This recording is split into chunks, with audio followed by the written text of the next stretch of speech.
there, I'm Grim, the custodian of the library Paradoxica, and here's why you should come to my stream. If you are stressed, struggling to sleep, or just bored, I am here for you. I bring ASMR, spooky stories, and chill vibes, and a little bit of spice. If that is what you're looking for, then you should come over at 8 p.m. EST. Don't miss out. I better see you there.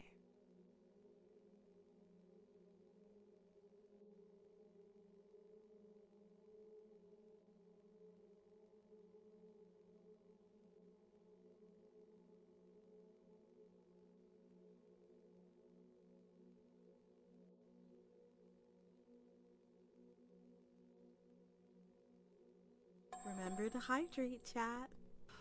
Ooh. There's just something so good about fresh water.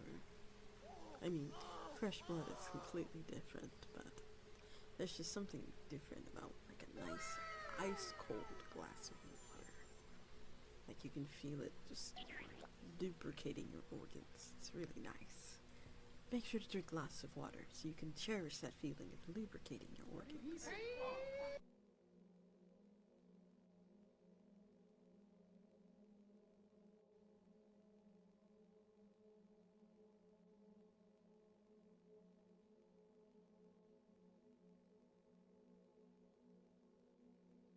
Hi there, I'm Grim, the custodian of the library Paradoxica, and here's why you should come to my stream. If you are stressed, struggling to sleep, or just bored, I am here for you. I bring ASMR, spooky stories, and chill vibes, and a little bit of spice. If that is what you're looking for, then you should come over at 8 p.m. EST. Don't miss out. I better see you there.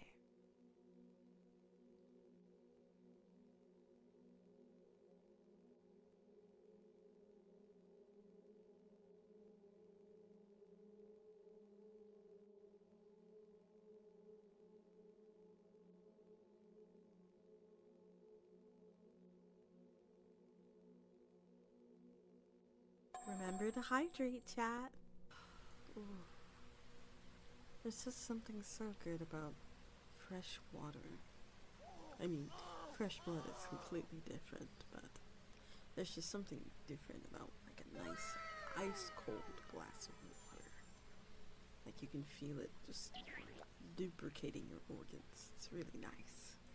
Make sure to drink lots of water so you can cherish that feeling of lubricating your organs.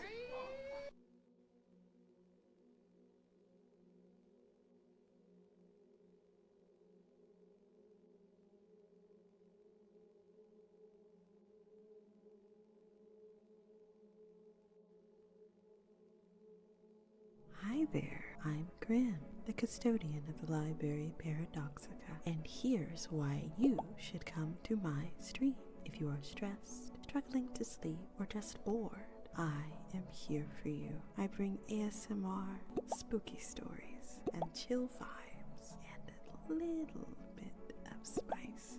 If that is what you're looking for, then you should come over at 8 p.m. EST. Don't miss out. I better see you there.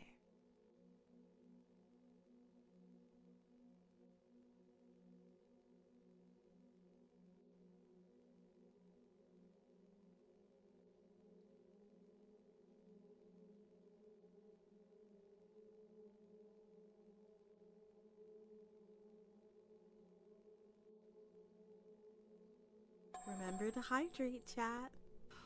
Ooh. There's just something so good about fresh water.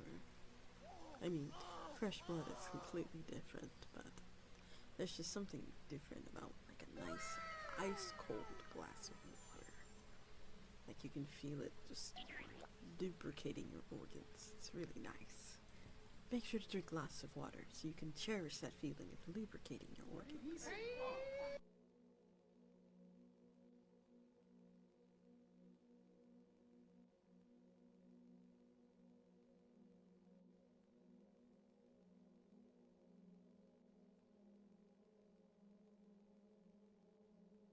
Hi there, I'm Grim, the custodian of the library Paradoxica, and here's why you should come to my stream. If you are stressed, struggling to sleep, or just bored, I am here for you. I bring ASMR, spooky stories, and chill vibes, and a little bit of spice.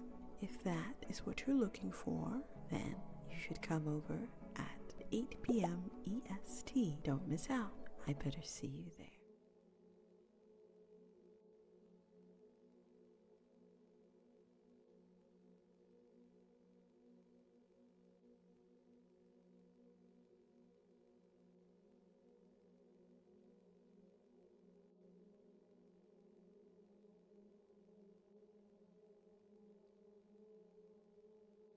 Remember to hydrate, chat.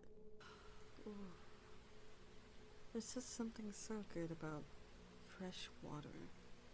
I mean, fresh blood is completely different, but there's just something different about like a nice ice cold glass of water. Like you can feel it just lubricating your organs. It's really nice. Make sure to drink lots of water so you can cherish that feeling of lubricating your organs.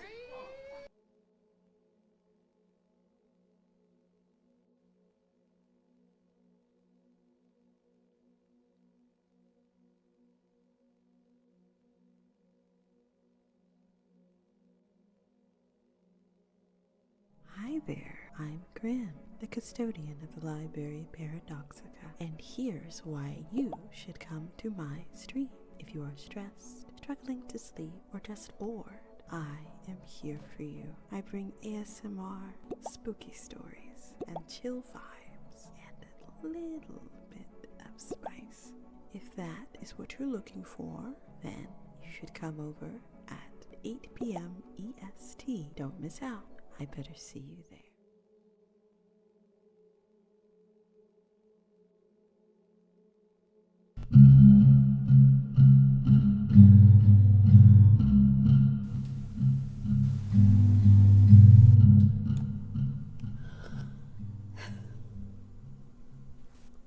Hello, and welcome back.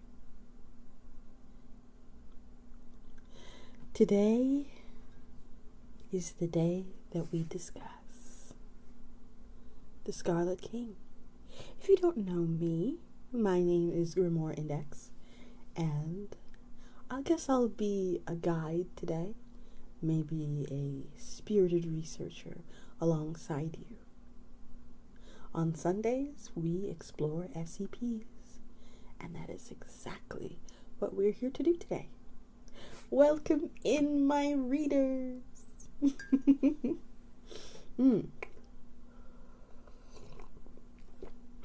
I have a lovely cup of tea. It is nice and hot, just the way I like it. How are you, everyone? Are you doing well? Can you guess what kind of tea it is? I feel very English. The English side of me is very happy drinking this tea.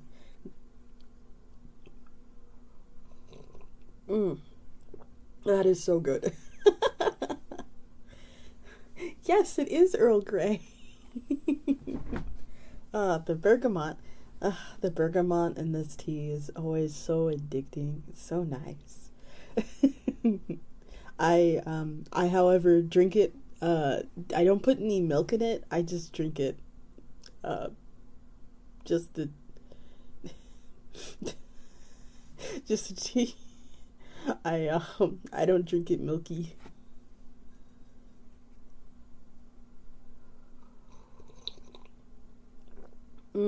That is so good.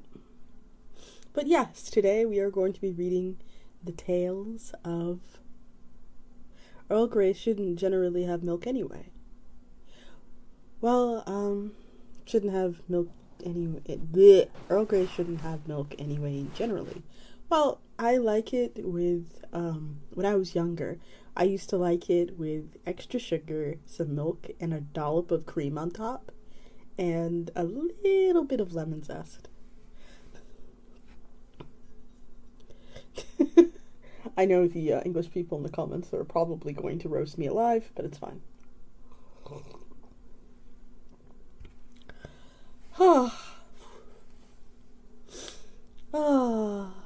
Hey, however you like it, I'm not the tea police. Hey. Alright. Quick, I guess, housekeeping before we start. Y'all's surprise is stuck in the mail. I have no idea where it is. Genuinely, I have no idea where it is.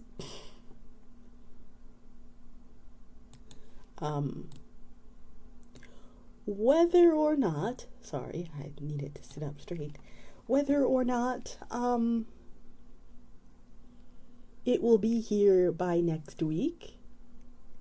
I hope it'll be here by next week. Maybe we can have it on ritual night. That would be nice. Which is Friday, by the way. That's Friday. Or Tuesday. That would also be nice. Tuesday. We'll see.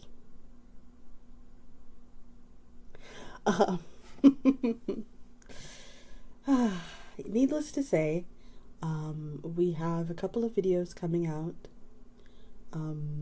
this week and next week, so they're long form, and one of them is more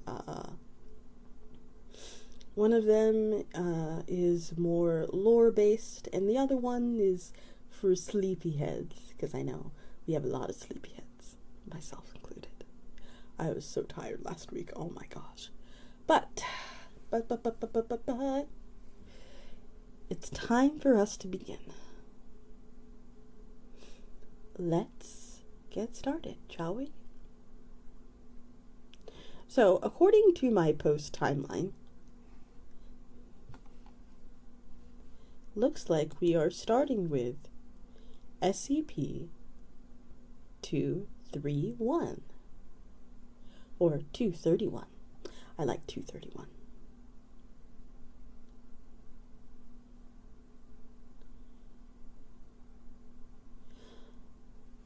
Are you all ready to begin this long, arduous journey into, I guess, a lot? It's gonna be a lot. Hopefully. I'm actually very, very interested. I have heard tales about this SCP, but I haven't really researched it as a whole. It feels like something outside of the edge at the periphery. I like it. So, let's explore it together.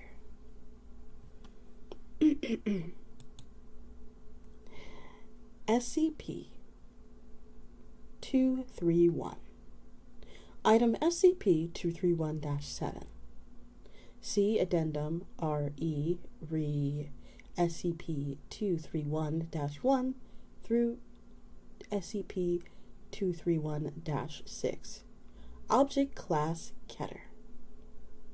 Site and Personnel Requirements. Under the Special Order of 05... Oh, of course I forgot this. I knew I forgot one thing. One thing I forgot. Oh my goodness. The one thing. Oh, that's right. We are getting... Oh, that's right. Yeah, we're going to need some serious content warnings, right? The content warnings for this one are... Wait, can you go ahead and, if you don't mind, letting me know them, like all of, is there like a list? I know one of them is, I remember one of them being, child abuse. Hold on, let me... Death. What are the...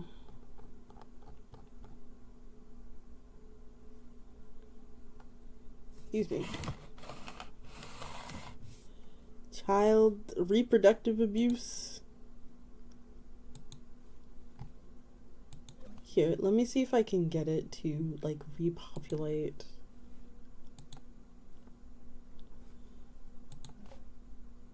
Ah. Mistreatment of children, suicide, and torture. There you are.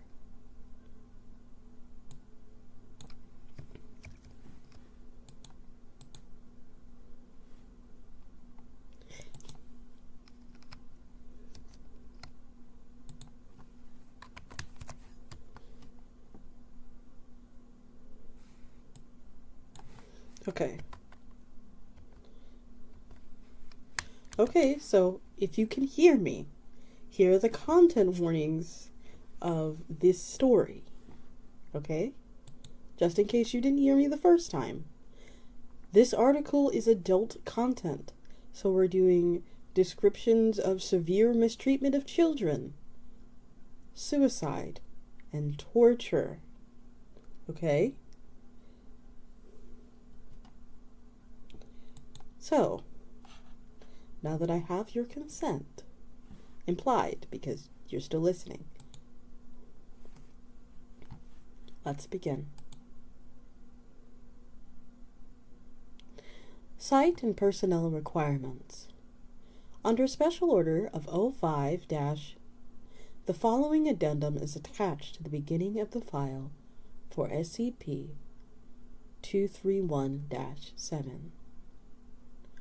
All personnel assigned to SCP-231-7 must rotate out for 1 month of psychological counseling after 2 months on site. SCP-317 is to be kept at an undisclosed... Excuse me, I gotta find... There we are. I had to find my redacted sound because we needed it. Let me make sure that everything is on the up and up. I'm gonna play it really quick. There we go. So now we have a redacted sound as well.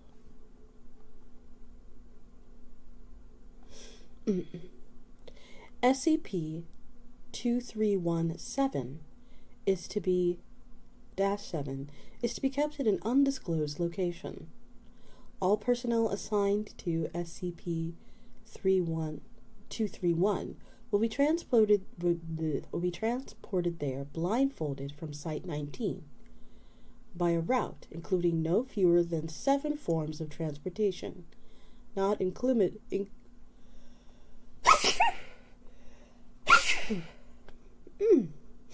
sorry.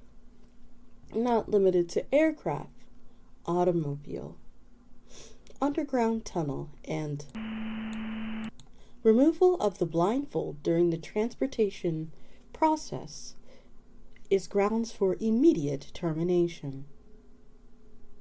Personnel assigned to SCP-231-7 must undergo heavy psychological testing before being cleared to enter the site. Individuals must score at least 72 points on the milligram obedience exam, be unmarried, have no offspring, and express nothing less than loyalty to the Foundation. Normal psychological screenings procedures against access to disorders are waived as long as Class D personnel in question has the mental capacity to carry out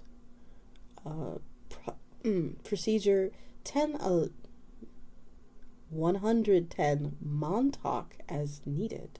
Personnel who express sympathy toward SCP-231-7's plight or express a desire to rescue or sympathize towards SCP-231-7 will be transferred to another project without delay. Any ASCII rescue attempts will be met with immediate termination. Personnel who have served on the staff of SCP-231-7's containment team are not required to divulge that information to others. No official record shall be kept of the names of any staff assigned to SCP-231-7 nor will said service appear in the personnel files of said staff. While on site, individuals assigned to SCP-231-7 will be issued concealing helmets with integrated voice changers to protect their identity. Site on staff. On-site staff are not to remove said uniforms in the presence of other staff members. Off-duty hours are to be spent in private quarters alone. 6. Class D personnel are to be assigned to SCP-231-7 each month for the purpose of carrying out Procedure 110 Montauk. Violent criminals are not to be used for this purpose due to the possibility of accidental fatality during the 110 Montauk process. Special Containment Procedures. Following repeated escapes and suicide attempts, and based on the failure of containment for SCP-23-1 through 6, containment of SCP-23-1-7 has been amended to the following. SCP-23-1. Why did I do that? 231 is to be contained within a soundproof holding cell adjacent to the holding cells for 6 Class D personnel assigned for the purposes of Procedure 110 Montauk. Cameras will monitor every inch of the cell at all times and must be manned 24 hours a day. Malfunctioning monitoring equipment will be replaced without delay by psychologically screened staff. Doors will be magnetically locked, openable only by positive action by the control and monitoring staff. This includes all doors linking the main holding cells to those of the 6 Class D personnel.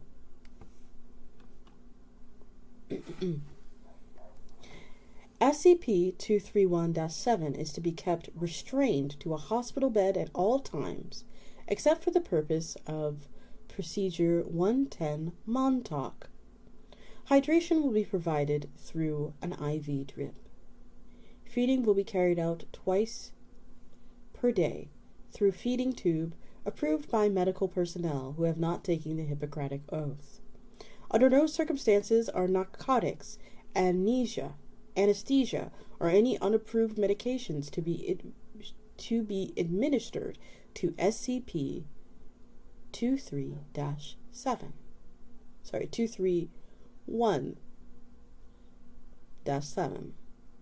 Procedure. What? Oh no. Procedure 110 Montauk is to be carried out at least once every 24 hours by Class D personnel. During Procedure 110 Montauk, at least one security clearance 1-231 staff member must monitor the procedure by camera at all times, although the sound may be turned off if the vocalizations of SCP-231-7 become too distressing. Following the procedure, all Class D personnel must return to their holding cells or explosive collars will be detonated. Data expunged in order of... Data has been expunged per the order of 05 on... Information moved to Eyes-Only Document 23-1-110 Montauk. Access to 23-231-110 Montauk is limited to personnel with security clearance 4/231. Description: SCP-231-7 is a female between and years old with data has been expunged. SCP-231-1 through 7 were retrieved from following a police raid on a warehouse owned by an organization called the Children of the Scarlet King. See article in the newspaper. Police raid on satanic cult Save 7.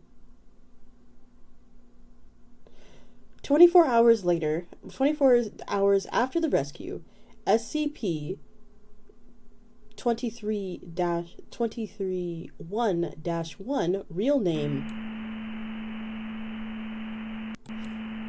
went into labor pains, giving birth 3 minutes later to SCP. Foundation personnel immediately took possession of the remaining SCP-23-2 through 7, based on the notebooks recovered from the cult, and instituted Project 110 Montauk to prevent future occurrences.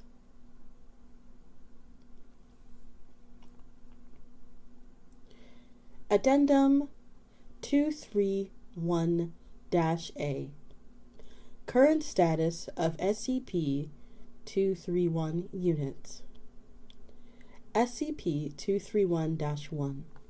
Deceased. Killed during initial recovery operations while giving birth to SCP. See casualty report for Event 231 Alpha for more details. SCP-231-2. Deceased. Killed during attempt to remove fetus from secondary SCP specimen, resulting in immediate event. See casualty report for Event SCP-231 Bravo for more details. I just like hitting that button. It's kind of fun. SCP-231-3. Deceased. Self-termination following a prolonged period of stress caused by the implementation of Project 110 Montauk. SCP immediately underwent a event. See casualty report for Event 231 Charlie for more details. SCP-231-4. Deceased. Attempted to administer SCP-500, although successful in that all traces of SCP were expelled from the system. Expelled remains immediately underwent a event, causing multiple casualties, including SCP-231-4 herself. See casualty report for SCP-231 Delta for more details. Sorry, I had to pet your head. You were looking really cute. I want a sip of my tea. Just for a second. Thank you so much for subscribing again.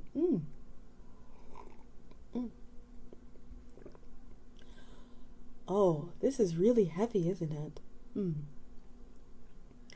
Do you think we should change the title to the current SCP we're reading? Or do you think that's not enough?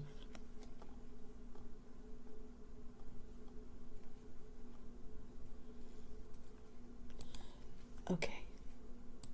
Let's go back to where we were, shall we? I just needed a little sip of my tea. SCP-231-5. Deceased. Botched operation of Project 110 Montauk, resulting in SCP-231-5 giving birth to SCP 1 hour later, which then underwent a event. See casualty report for 231-Echo and report on destruction of Site 231 Aleph for more details. Recruitment profile of Class D personnel was revised to minimize the possibility of a second botched procedure, 110 Montauk. SCP-231-6 Deceased. Killed during escape attempt, aided and abetted by Agent who had been exhibiting heightened stress levels due to prolonged exposure to SCP-231, obtained possession of SCP, and attempted to use said weapon to rescue SCP-231-6 and SCP-231-7. Agent was killed in the resulting firefight, but a stray round resulted in the termination of SCP-231-6 as well. Fetus of SCP-231-6 SCP then underwent a event. In the wake of the incident, O5 personnel voted by unanimous decision to amend personnel policies. See casualty report for Event 231 Foxtrot for more details. SCP-231-7. As of SCP-231-7 is successfully contained at Site Addendum 231-B. Text message of O5. Dear friends, it has come to my attention that recently certain rumors have surfaced regarding SCP-231. Due to the drop in staff morale, I have decided to address some of the more prevalent points. Yes. Procedure 110 Montauk is as horrible as you might have heard, which is why only D-Class personnel are authorized to carry it out. Yes, it does involve brutal redacted. No. SCP-231 is not intended to test your loyalty to the Foundation, your tendencies towards, or anything else. No. SCP-231 is not punishment detail. Yes, there are staff members who have been on SCP-231 and have successfully transferred out by their own request. No, not everyone who has worked on SCP-231 is terminated upon leaving the project. Yes, staff members who have been on SCP-231 and have successfully transferred out of their Yes, staff members who have been assigned to SCP-231 are allowed to take a Class A amnestic before leaving the project, if so desired. Yes. False memories are then implanted? No. None of the supposed methods for recovering or detecting false memories work. Yes, there are some of you who have worked on SCP-231 and don't remember it. No. We have not given up on trying to save SCP-231-7, but research in that field must be carried out with the utmost caution. Based on the increased potency of each subsequent event associated with the SCP specimen, there is a strong possibility that SCP-231-7's event could result in a XK class end of the world scenario. This information is corroborated in the notebooks recovered from the cultists. See the document 7 Brides, 7 Seals. SCP-231 Adjunct B. No. Putting the girl out of her misery is not an option. Neither is drugging her. She has to be aware of what's going on for 110 Montauk to work. One final note. The Foundation does many distasteful things in the completion of our mission. But our mission is important enough that the price is one we must pay. Containment of SCP-231 is one of our most dangerous duties. Not because of any direct danger to ourselves, like SCP-682, but because of the danger that our resolve will fail. That we allow ourselves to either let down our guard due to sympathy for the suffering of an innocent, or that we allow ourselves to become monsters through the performance of monstrous acts. Just do your job and save the philosophizing for the shrink. Sincerely, 05.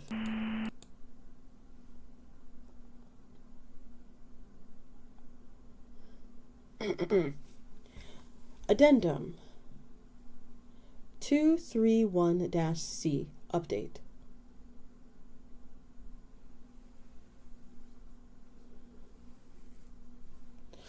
(23107's emotional response to procedure 110 Montauk appears to be reduced recently, despite proper execution of said procedure, increasing the danger of SCP undergoing a event. Two options have been proposed. 1. Development of a new containment procedure with higher emotional responses than Project 110 Montauk.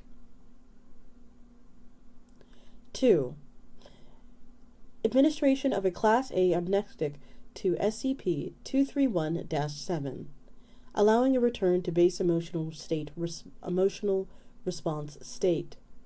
Said memory modification is to be administered during the execution of Project 110 Montauk to maintain heightened emotional state. Following memory reset. Please advise. Dr.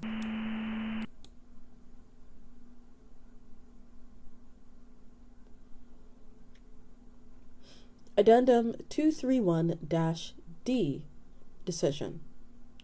Carry out Option 2 at the first available opportunity. 05.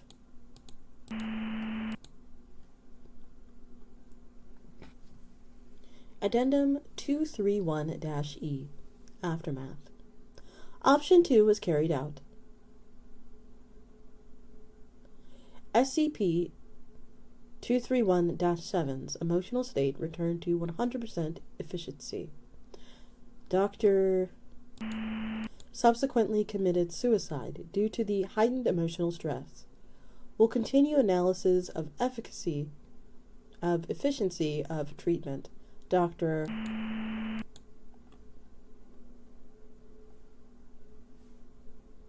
Excuse me, I gotta move the thing up a little.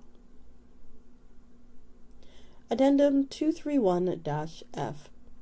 Continued analysis of efficacy of treatment.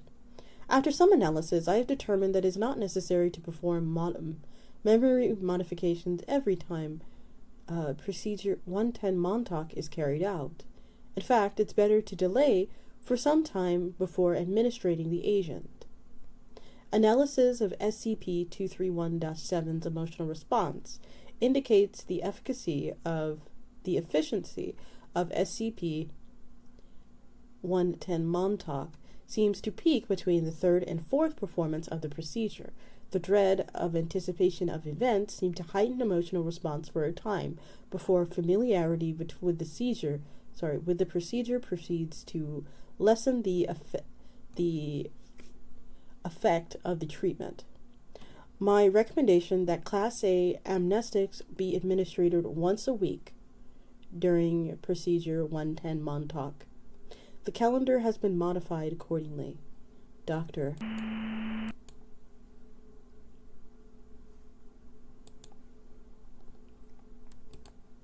Now, I did see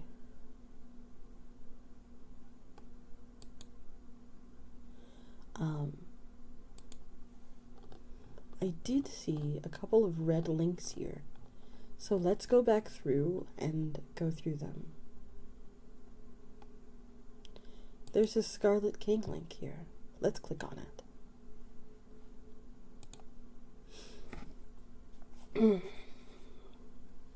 Ooh. Oh, we're in ads?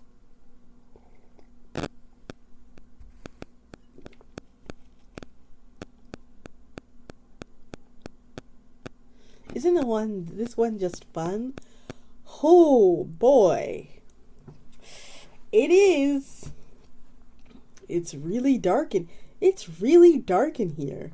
Guys, it's kind of dark in here. Wow. Yeah, it is pretty, I wouldn't say fun, but I would say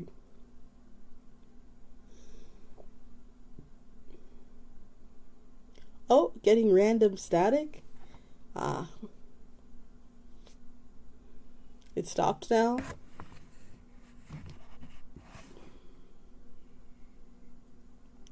Well, I'm glad that stopped. Oh, that was, whoo boy. I have never experienced such a story before. For those of us who are wondering, or maybe perhaps on YouTube, we have ads over on Twitch. So, also, hi YouTube. Hope you're doing well. I miss you guys too. You guys are just as important. Hi.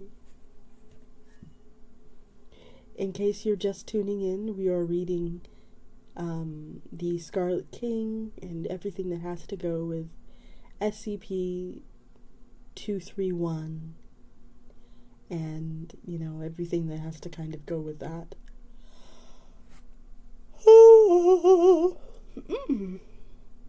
Let me get some hydration.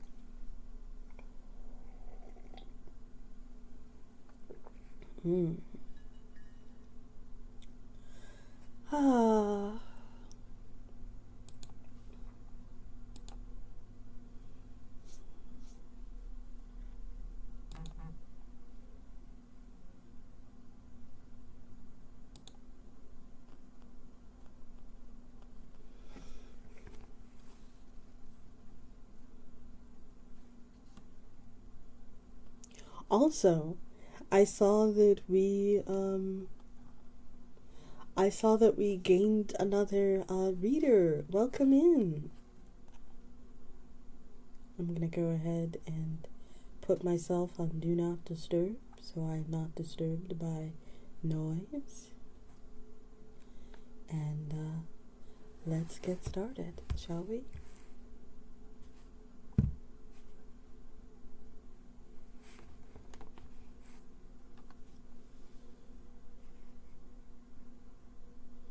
Oh, okay. Not this. Can I read this Dust and Blood one? Or is that out of order?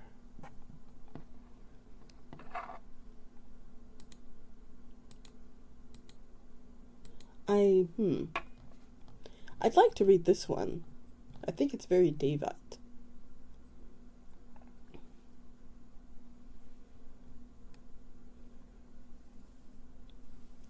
It was in the beginning that the darkness, having no form and substance, was divided and given shape by the emanation of the central fire. Thus the depthless night was split into the darkness above and the darkness below, and the light of the central fire became a golden seed that put forth roots into the deep waters of the abyss, and stretched branches towards the vaults of heaven. So it was that the tree of life was planted, and all things took shape. From the darkness divided came one of those gods we call elders. Simple as they were, and crudely shaped in form and spirit, for such are beginnings.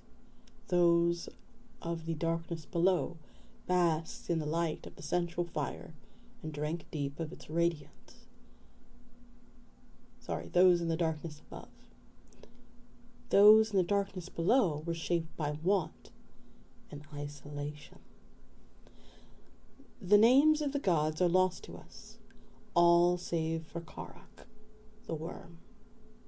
He alone we remember, out of the many myriad of his generation, though his name is bitter in our mouths and burns at our lips.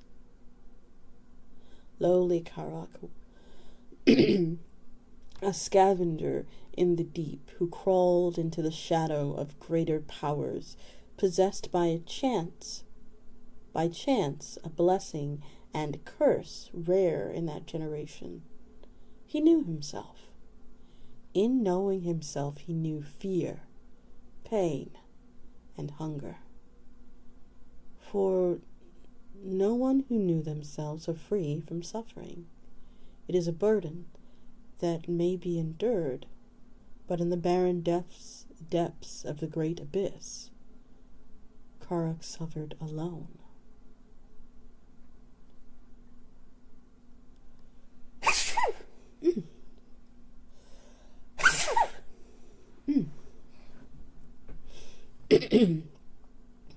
And so the worm god sought deliverance from these torments. In his seeking, he saw with dim, clouded eyes a distant light, radiant even through the waters of the abyss. Entranced by the beauty that was distant brilliance, he drew closer to it. In nearing it, he beheld the tree of life. Captivated by the tree's beauty, Karak wished to be near to it, to possess it, to take it wholly for himself. But its light burned him, and he withdrew from its radiance in agony. Yet he did not return to the safety of the darkness from which he crawled, but remained in that place where the light burned, but would not kill, and gazed with longing and hunger at the far-off tree. Many times he tried to approach the light as he paced the gloaming lands, and each time he was burned and driven away. In time he came to hate the tree, and in hating it, he coveted it all the more. He drank deep of this twin desire and became a thrall of his urge to possess and destroy. He vowed that the tree and its beauty would be his to possess, and that he would have power over it, and he might enact vengeance for the pain it inflicted upon him. If it would not be his, it would be destroyed, so that no other may have it. It would not end the suffering it caused him, but it would be snuffed out. The other guards could not turn Karak away from this path, for there were few who could see the tree, and fewer still that might understand. None gave the counsel to Karak, for that was not the way of the abyss. The gods that dwelled there dwelled alone. Those who could see and know the tree was a thing of no importance, a distant discomfort to avoid and ignore. It happened then that another god of the deep came upon Karak in his pacing and hunger. Its name not known to us, for Karak thought that the visitor desired to take the tree for itself. He killed the wandering god where it stood, and devoured its heart, and when he had finished this, he desecrated what remained to serve as a warning to all others who would dare steal the tree he longed to possess. And killing his fellow god and devouring its heart, Karak grew stronger. He saw that he might draw closer to the tree than he could before, and he saw, too, that the other gods recoiled from him in fear. Death was no stranger to the abyss, for even old gods must die, But this was something new. Karak learned of power and the means of gaining it, and for this he is called Keith Algor, the first murderer. Still, he could not reach the tree and remained a wanderer in the gloaming places. When he came across other gods, he killed and consumed them, and in killing his brothers and sisters he grew stronger and more cunning. His lust-hatred grew ever stronger as his strength increased, so did his pain grow greater. The gods of the darkness below could not defend themselves against this new thing, for it was alien to them, and they knew not of his danger. Karak slaughtered the gods of the darkness below, and those he did not kill he subjugated. This too was new. Many gods obeyed him out of fear, and willingly gave themselves into enslavement. Others followed in his wake, to feast on the dead and enrich themselves on destruction. A few, in desperation, fled the shadowed realms for the tree, the light of the tree. The light burned away their old bodies and made them something new, and they passed into creation. It was that Karak walked the god path of power, and wore its mantle upon his shoulders, and with each god devoured he grew more unified to the principle and the act. His domain grew, and his servants grew old and powerful, and yet he still could not reach the tree. Now, Sana was queen in those days, beautiful and terrible as the night. On her brow she bore a black crown, and her dominion stretched from the depths of the abyss to the height of the darkness above, and all the worlds of the tree of life were found in it. From her palace at the deepest root she ruled, and to her the mightiest elders were motes of dust or grains of sand. Karak had seen her long ago, coiled around the base of the tree, and in her he saw the architect of his suffering, a distant and merciless tyrant, a wretched servant of death, an oppressor who offered no relief from the pain of existence. His hatred for her was as great as his hatred for the tree that she tended, perhaps greater. How could she possess the tree that was rightfully his when he had so many servants and had devoured so many hearts of so many gods? She passed through the darkness above and below, with no armies, no court, and no retainers. She made no edicts. She enforced no commands. She did not deserve this beautiful thing, nor her black crown. She had not earned it. She was weak, and he was strong. So it was in Karak's mind. And yet to Sana, he was no greater now than he had been in the beginning, a worm, eating corpses along a spiral path. Inflamed by hateful ambition, Karak declared himself king of the darkness below, in challenge to the queen of deathless night. Mighty Sana gave him no answer, and this enraged Karak all the more. He retreated to a secluded place and plotted against her. He set forth, jester of the Prince of Many Faces, who is called Ysir, and Dog-Ear Dagon.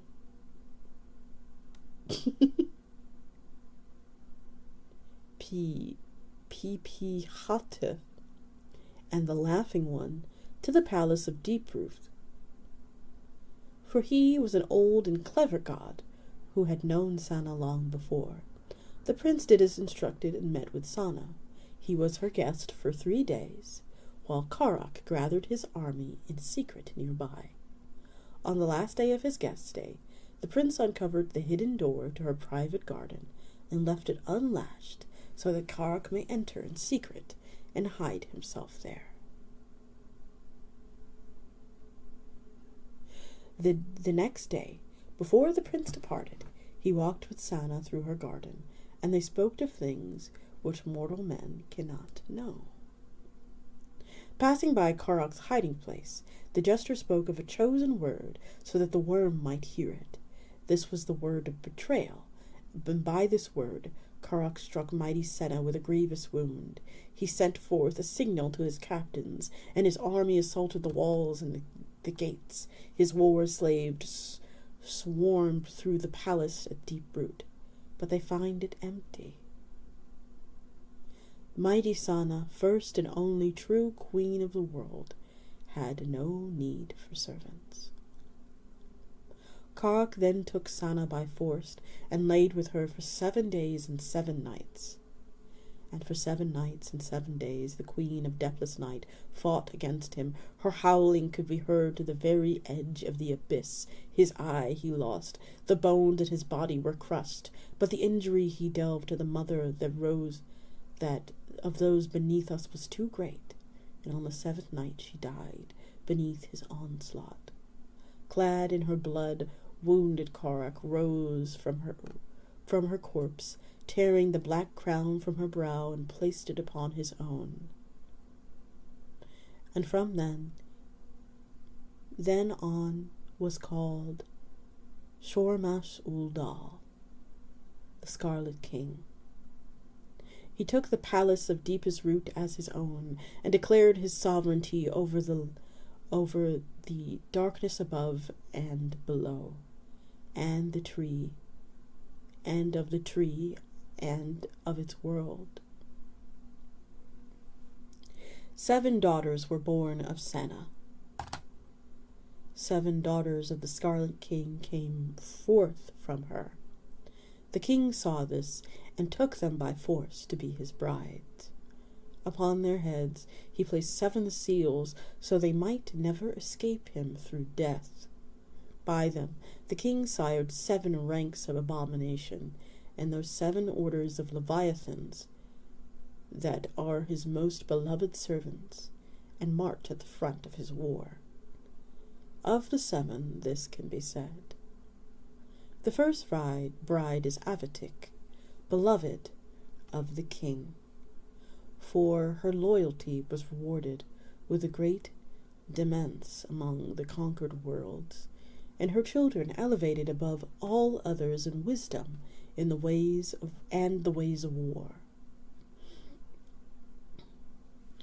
Though there are few, they lead the hordes to victory. Her seal is Vaduk, or dominion, for just as she seeks greater dominion over the world, she too is crushed underfoot. The second bride is Agorth, the mournful. Her spirit is rent by a wound she cannot heal, so she despairs and weeps. She brings forth many children, and her children build great armies in a tide unthinking, set forth to conquer. Her seal is Kiffin, longing for what she seeks, she has lost forever. The third bride is Adestat, the vengeful.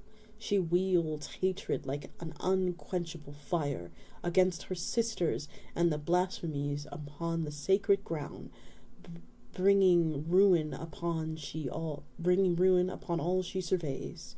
Her children ride out to declare the triumph of the king, spreading pestilence and fear in their wake, and drowning the battlefield in ash. Her seal is Hesham, desolation, for her soul was made barren, and her heart was poisoned with salt. The fourth bride is Aziep. Aziep? Yeah, Aziep. vast and powerful. She takes the form of a great beast, and is terrible to behold. Her children fear no weapon nor hidden art, for their injuries are healed, and their hides are impenetrable. Her seal is Ba, wrath, for by her hate she is forever chained by conflict. The fifth bride is Anumet, strong in mind though frail in body. Her children are granted mastery of the hidden art and are the destroyer of men and cities. But for their great power, the king had them crippled, so that they may not rise up against him. Her seal is Ner, or lack, for her spirit is restless. Her hunger shall never be satisfied, and her thirst shall never be quenched. The sixth bride is Atelef. Her children are openers of the way, who would change their faces and walk among creation unseen and unknown, the war that follows at their heels. Her seal is Ursha, hidden, for she is lost in the shadow.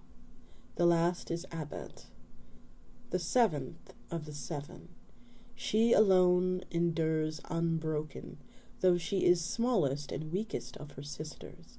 Her children take the shape of men, and are mighty heroes. She raised them in secret, hoping they might destroy the children of her sisters and overthrow the king. There are few, and they have failed.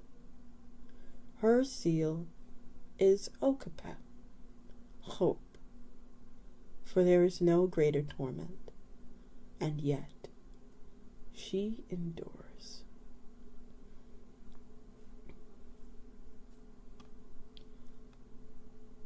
With the seals set down upon the seven, and no gods left to subjugate the depths, the king made the darkness below a kingdom in his own image.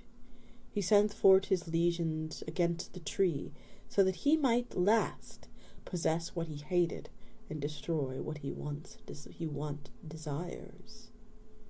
And there was war with creation. And so it has been for ages, uncounted and uncountable, this war without end. It shall not be said that the king marches unopposed. Countless gods and heroes among mortals have raised their banners and rallied armies against his conquest. But in time has fallen, and their ages past, and the blood spilt in the dust. The wheels turn, and we are ground down to nothing. The tree of life rots from its wounds. The way between worlds festers with poison. The shadow of his presence reaches out across all of creation to corrupt and consume and destroy. None are spared. The ranks of his slaves swell with those succumb to power and his worship. His servants build kingdoms in his name and make straight the path of his arrival, for they find freedom from beastly ignorance in his law. The last defenses crumble beneath his wrath. His armies approach the taproot. The stars are maddened, the giants sleep. The seventh holies are reduced to one. The princes squabble over their father's bones. The god of rust and glass turns our greatest works to ruins. The path to divinity chains our souls to the...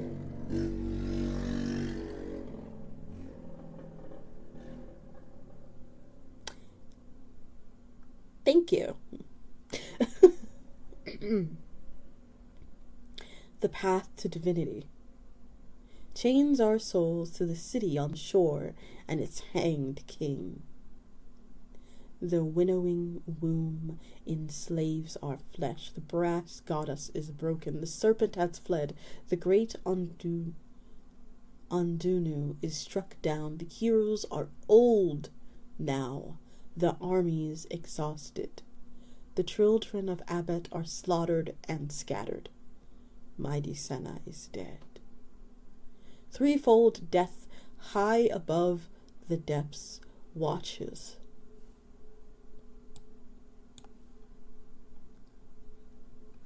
As they have from the beginning. They who are the end of all things know the course of this war and its ending. The king shall destroy the tree. When there is nothing left to devour, he shall choke on the corpse of creation. There is nothing more to be said.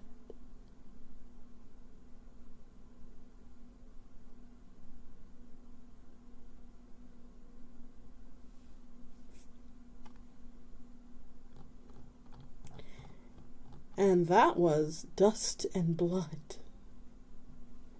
Yeah, I have no idea who's joyriding in the library, but they should know I'm coming for them.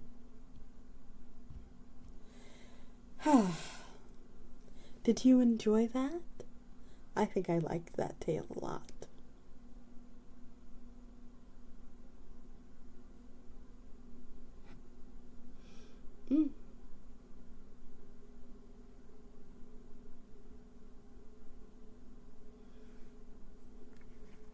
You're what? I'm going to get them.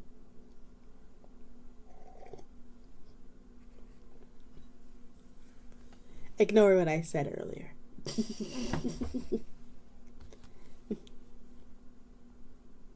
Alrighty. Let us continue on. I believe there was something else also in that previous file. Okay?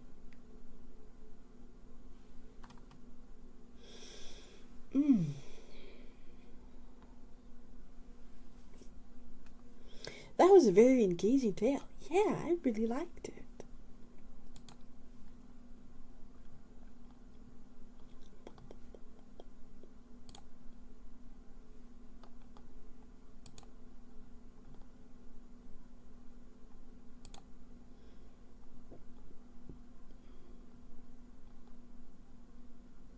Oh. Threat Entity Database Entry. Note: this document is classified Sanguine Capricorn Gimel under Secret UN Security Resolution 187. Unauthorized viewing is a felony under international law. Threat ID KTE 2013 Capella Mendez, The King's Spears. Authorized response level 4, which is a severe threat. Description: Artifact is a set of 7 short spears, which appear to have been crudely fashioned out of raw iron. When in close proximity, the artifact generates an extra-dimensional portal, the size and stability proportionate to the number of component spears present. 6 spears will generate a portal large enough to allow passages of entities larger than humans, and which may last for hours. 4 or 5 spears are sufficient to create a humanoid-sized aperture for approximately an hour. 3 spears creates a portal sufficient for a child-sized entity through and will only last for a few minutes. 2 spears can create microportals which only last seconds. However, they are sufficient to cause harmful chemical and temperature changes within their vicinity and may pass insect or microbial scale entities. Threat entities are collectively known as KTE 2003-2. Bradweek Mendez, or the King's Demons, may emerge from these portals. Said entities are highly variable in appearance and capabilities, but all appear unilaterally hostile. It is believed that if all the component artifacts were reunited with appropriate rituals, either a portal powerful enough to allow PTE 616 Mendez Ex Machina, the Scarlet King, entrance into our reality, or the generation of a threat entity, similar to KTE 216 Black Menshold, the Seventh Bride, would result. This outcome would likely be disastrous, potentially requiring the implementation of procedure Pixicado. Each component sphere shares the following capabilities: the generation of small quantities of human and porcine blood on their surface and in their immediate environment, the infliction of nightmares, anxiety disorders, and, in cases of long-term exposure, phobias and hallucination in individuals within close proximity, the infliction of a fast-acting hemorrhagic disease that typically proves fatal within a few days when used to pierce the skin of a living individual, the infliction of a possessed state upon physical contact. Each component seems to house or channel the consciousness of a powerful KTE 2032 ragweed Mendez entity, which takes irrevocable control of the wielder's faculties. All possessing entities appear to share the goal of acquiring the other component spheres. Each component sphere possesses properties that are unique to it. Said properties are described below.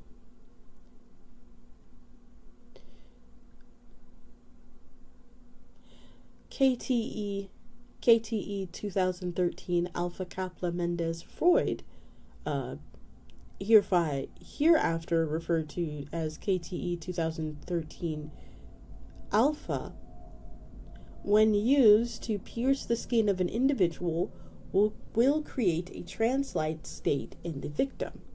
The wielder of the spear may then verbally command the victim. The wounds caused by the spear still inflict a debilitating and typically fatal hemorrhaging illness. The possessing entity has identified itself as Rama Vajuk, the Glorious, and exhibits narcissistic and histrionic behaviors, verging on delusion. KTE 2013 Bravo Kappa Mendez Lovelock, hereafter referred to as KTE 2013 Bravo, possesses the ability to transform water as it come in contact into blood at a rate of approximately 10 gallons per second. Various vermin species, including insects, rodents, are attracted to the artifact, often in improbably great numbers. Upon congregating around the artifact, it is said that animals will begin to drag or carry the spear in the direction of the other component spears. The possessing entity has identified itself as Aman Kifidin, the Noisome, and appears to suffer from psychosis resembling heberentic schizophrenia. The insects that the component attracts tend to swarm this entity violently. We're just going to go with its, referred to name. KTE 2013 Charlie, when held, may inflict the hemorrhagic disease, typical of wounds inflicted on individuals with close proximity. In addition, the holder tends to vocalize uncontrollably. While most of the vocalizations are nonsense or mishmashes of dead language, approximately 2% are dangerous auditory cognitohazards. In addition, both the inflicted hemorrhagic disease and the cognitohazard are contagious. the former microbiological and the latter mimetic, through a low transmission rate. Due to these properties, the name and nature of the possessing entity are presently unknown. KTE 2013 Delta inflicts an accelerated form of the hemorrhagic illness when used to puncture the individual's skin, killing the victim in minutes rather than days. The possessing entity is violently psychotic and largely incoherent, but has identified itself as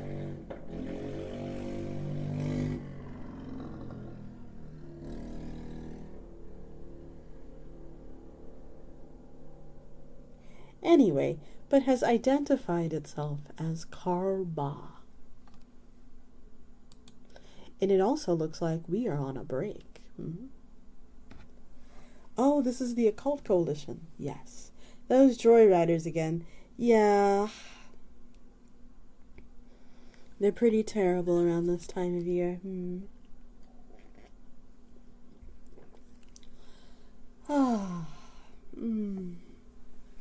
My tea is a little cold. I'm a little upset about that, but it'll be okay. Are you enjoying today's stream, everyone? I'm certainly enjoying myself. Let me scoot a little bit forward. Today has been fun. I love reading about SCPs with you.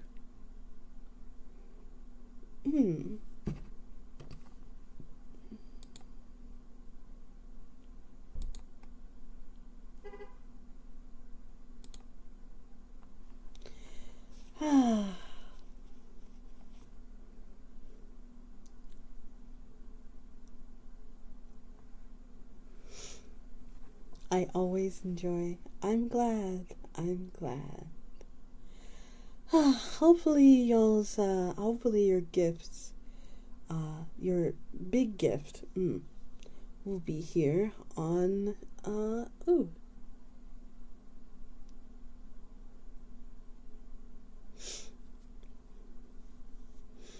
be here before my next stream happens. That would be nice. Alrighty.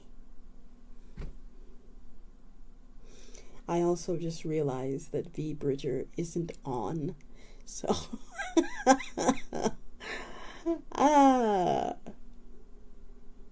rip my lip tracking, huh? Anyway.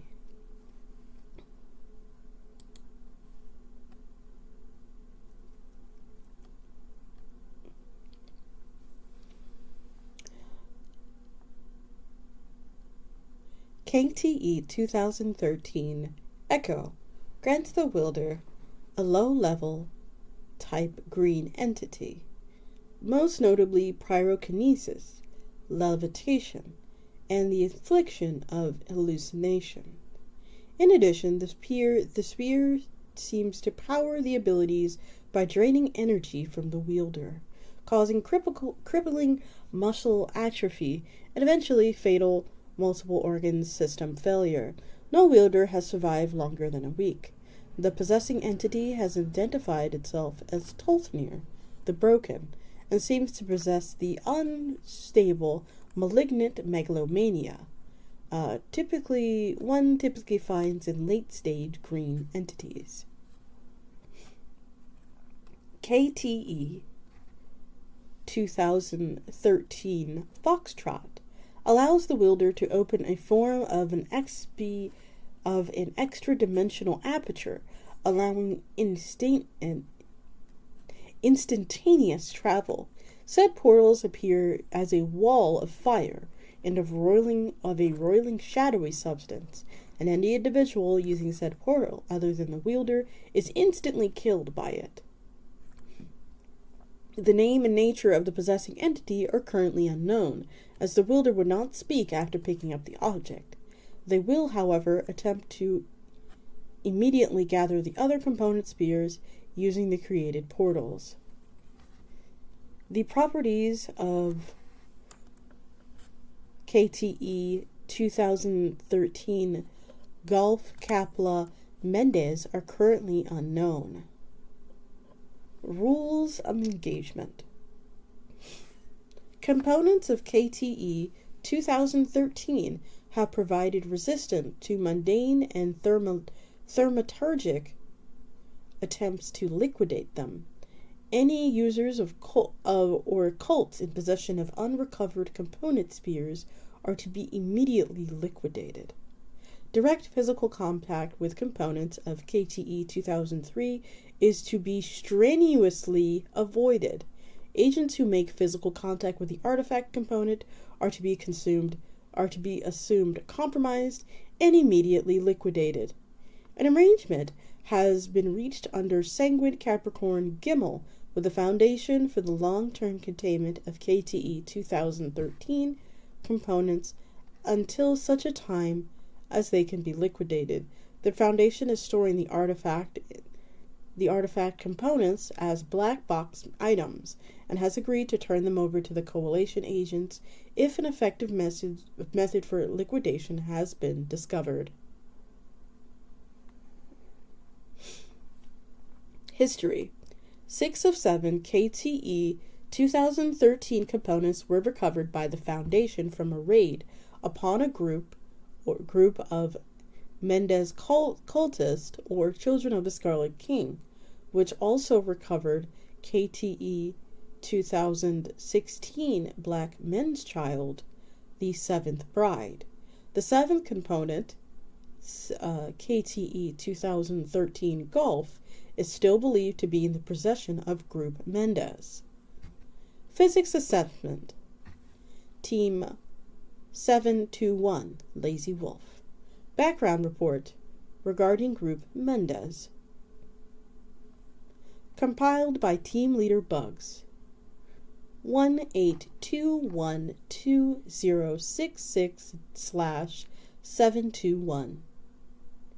This report is a summary of all information gleaned from a 16-month investigation into the anomalous religion organization known as the Children of the Scarlet King, codenamed Group Mendez. During the first 4.5 months, our teams identified and located 6 extant cells of Group Mendez, 3 in North America, 2 in Eastern Europe, and 1 in Northern Africa. We have also traced the funding of these cells during this time. Group Mendez assets are primarily collected from low-level members, but the organization has several wealthy backers. See the attached statements. We then began an 11 and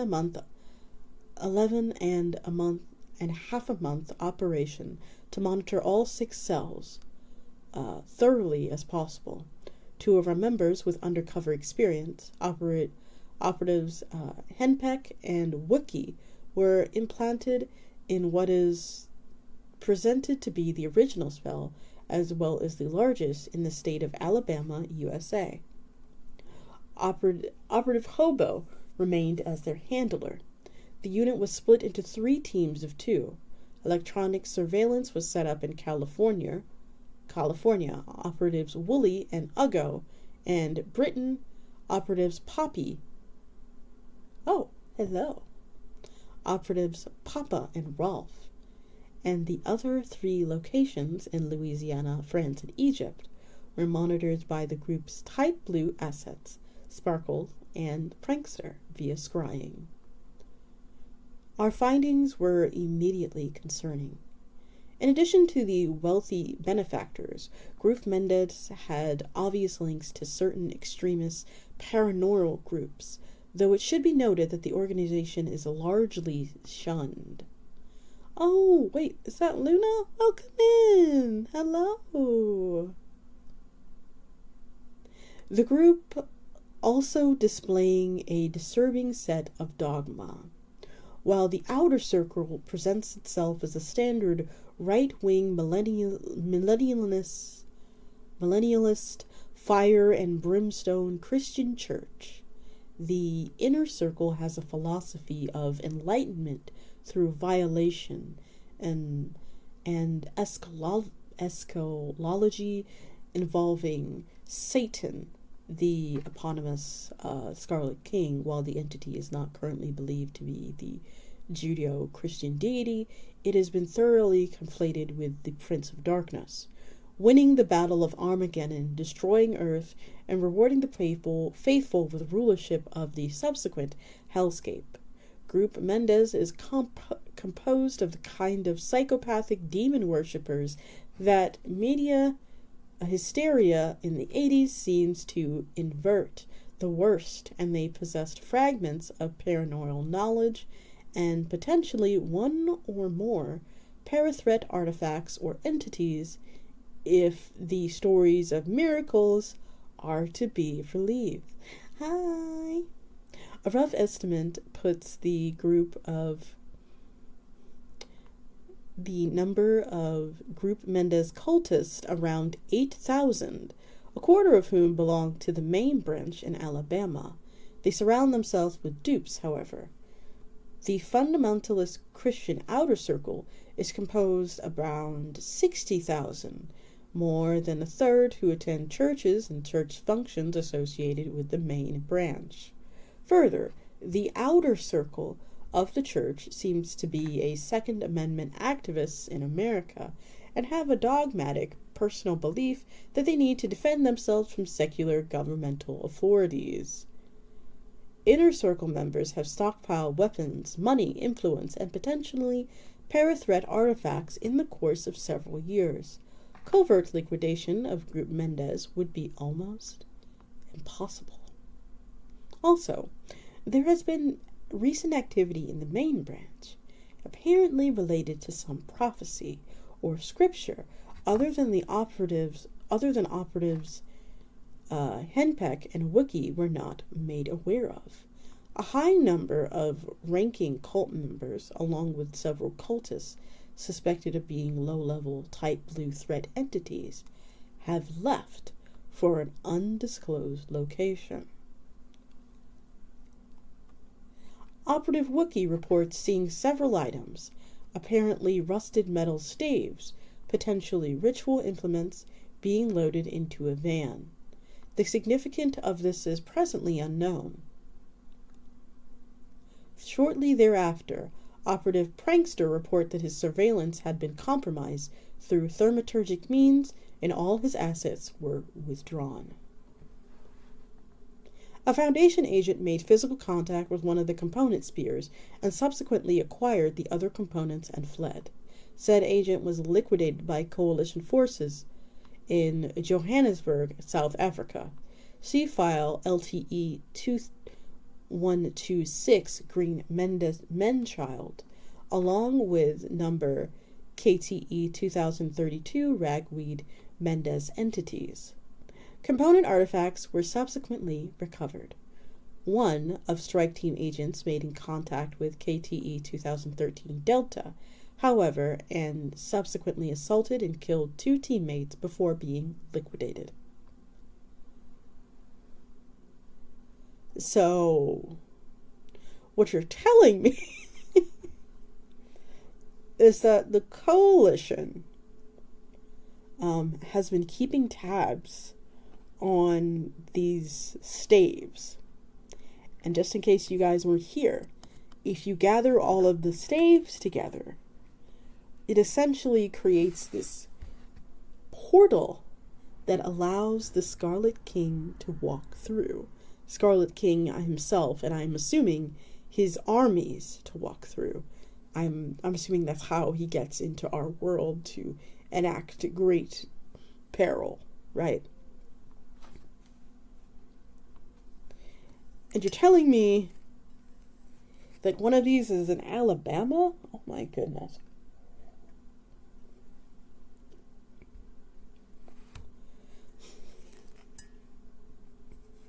I wonder if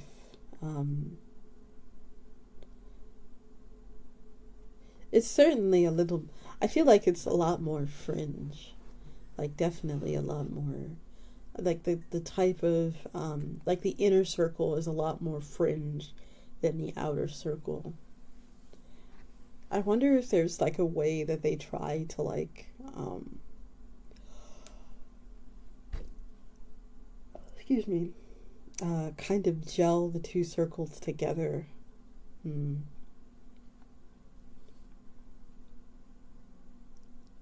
Looks like there is a notice from the physics department here, so I'll read that too. Physics Division post-liquidation. LTE 1206 Green Men's Child debriefing. Debriefing Agent Colonel Marcus Gorman, Physics Division Command. Operative debriefs. Strike Team 9-12 Burning Bush. Team Leader Fester. Gourmand. First of all, how are you, son? You doing all right? Skip it. Let's get this over with. All right. You've got an alert from physics monitoring at, 800 hours. Fester. Yeah. Blood-covered guy.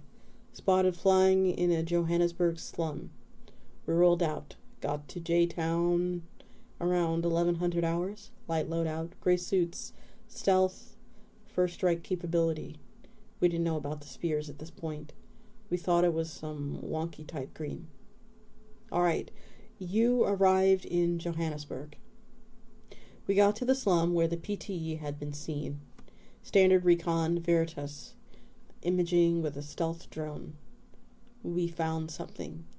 Eve was dark, fluctuating fast. High magnitude output. Several kilo capers at least. It was in this condemned tenement building, nasty place. Wiring out all the walls, rats everywhere. Hot, too. Hot day in J-Town. Even hotter in that dark, muzzy maze of a building. We found it in one of the apartments. All the walls had been knocked down, so it was this wide open space, and the floors were covered in debris. Plaster lumps, wooden frames. The threat entity was floating about 4 feet off the ground. Can you describe it, please? A man. In dark clothing, or what had been dark clothing, that is. It was torn, rotted, bloody.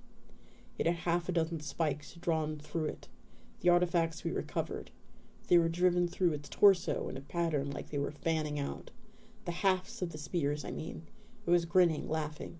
Its voice was thick, though choked. Blood was coming out of its mouth. What happened next? The entity saw us. The gray suits didn't do shit. It looked right at us and laughed. Did it say anything? Yeah. Come to kill us. It kept referring to itself with the plural. We are the sons of the king. We are... Oh, hold on. I have a better idea for this. Excuse me.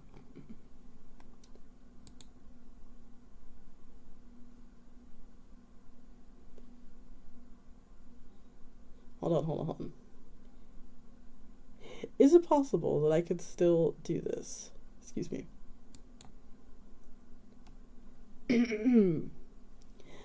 We are the sons of the king. We are legion. And then it gestured, and there were these, glimmers of darkness floating around it, like wisps of smoke. It moved its hand in some kind of ritual gesture, and those wisps came together, turned into a portal. What did the portal look like? Round, 9 or 10 feet in diameter, dark, like heavy smoke, but with this red glow coming through it, like the fire and smoke was coming from it, and it was moving like a whirlpool. And that's when the K-2032 entities emerged? Yeah. First one came out like a shot. It was a weird beak-like wolfed octopus thing. It went for Glassman. It was fast. We opened up, but I don't think any of us managed to hit it before it was on Glassman, tearing into his leg, those tentacles wrapping around his body, sizzling. It wouldn't have made much of a difference anyway. We thought we were coming to hit a tight green, so our weapons weren't loaded with banishment rounds. I figured that out when I pulled a burst through the thing's torso and didn't flinch.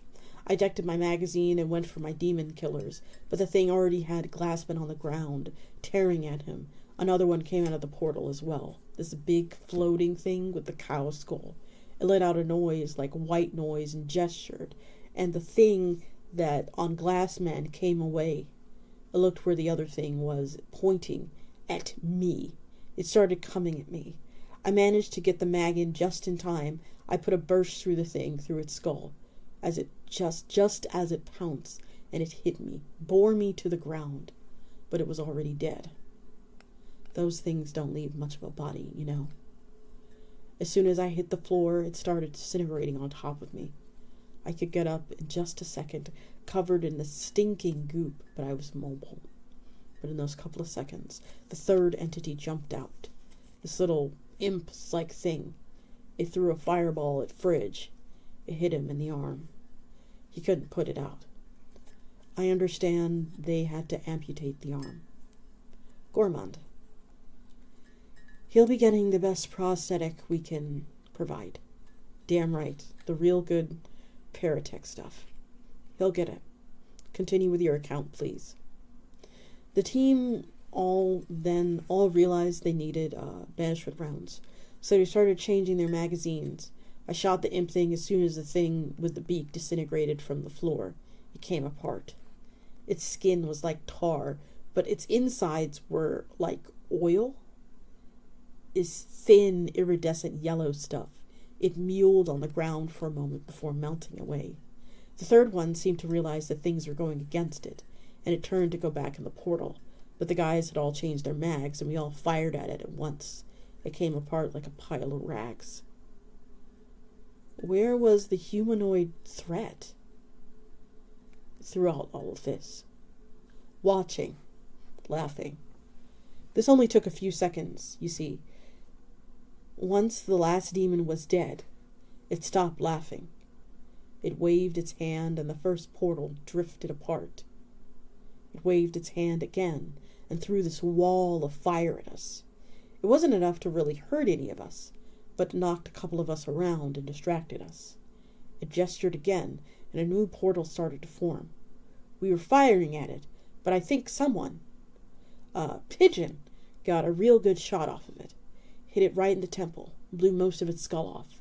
It fell, just a sack of meat, suddenly affected by gravity again. It was incongruous. Incongruous? I think that's the word. It went from being this otherworldly thing to just a corpse, hitting the ground with splat, the spears jangling in it. What happened then?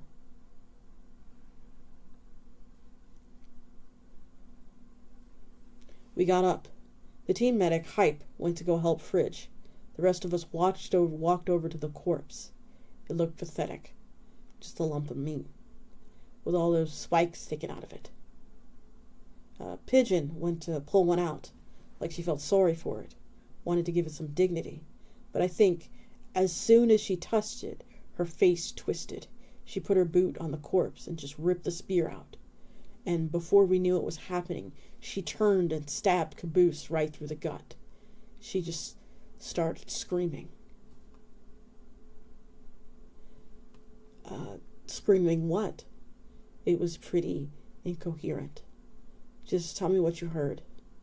Karbal is death. Karbal kills you. I don't know. It wasn't her anymore. She pulled the spear out of Caboose, and he went down. He was bleeding out of his mouth, and from his suit there seemed to be all red almost immediately. She went to stab Huey. Me and Huey both shot her, but the spear must have scratched him. He started convulsing, bleeding out of his eyes, his ears, and nose. He was dead in maybe 10 or 15 seconds. 5 casualties in less than a minute. 4 of them fatal. I lost half my team. What did you do then? I thought about strapping some C4 to the spears and just blowing them up. If it didn't work, the fragments retain their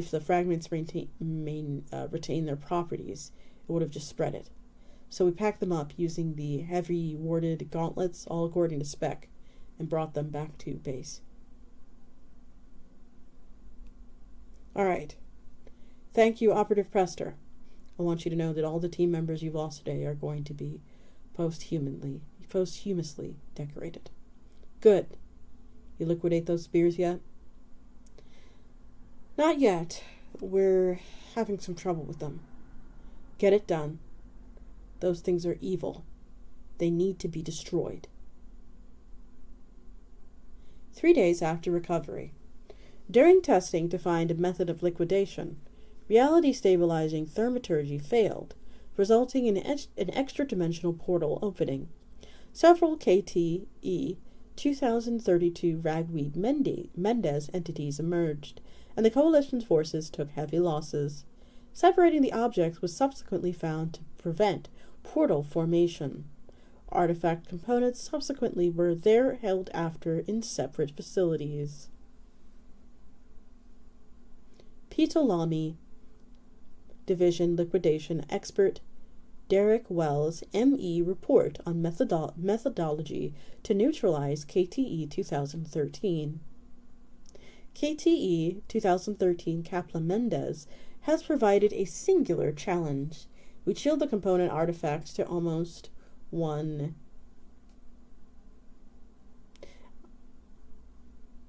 I'm not really sure what measurement that is. Hold on. Just a second. Oh, microkelvin. I've never seen it written like that. To 1 microkelvin, which required specialized equipment. We used a kind of microscopic laser cooling derived from capturing Prometheus Lab research. We heated them to almost 3,200 Kelvin. That's above the boiling point of ordinary iron, by the way. Not the melting point, the boiling point.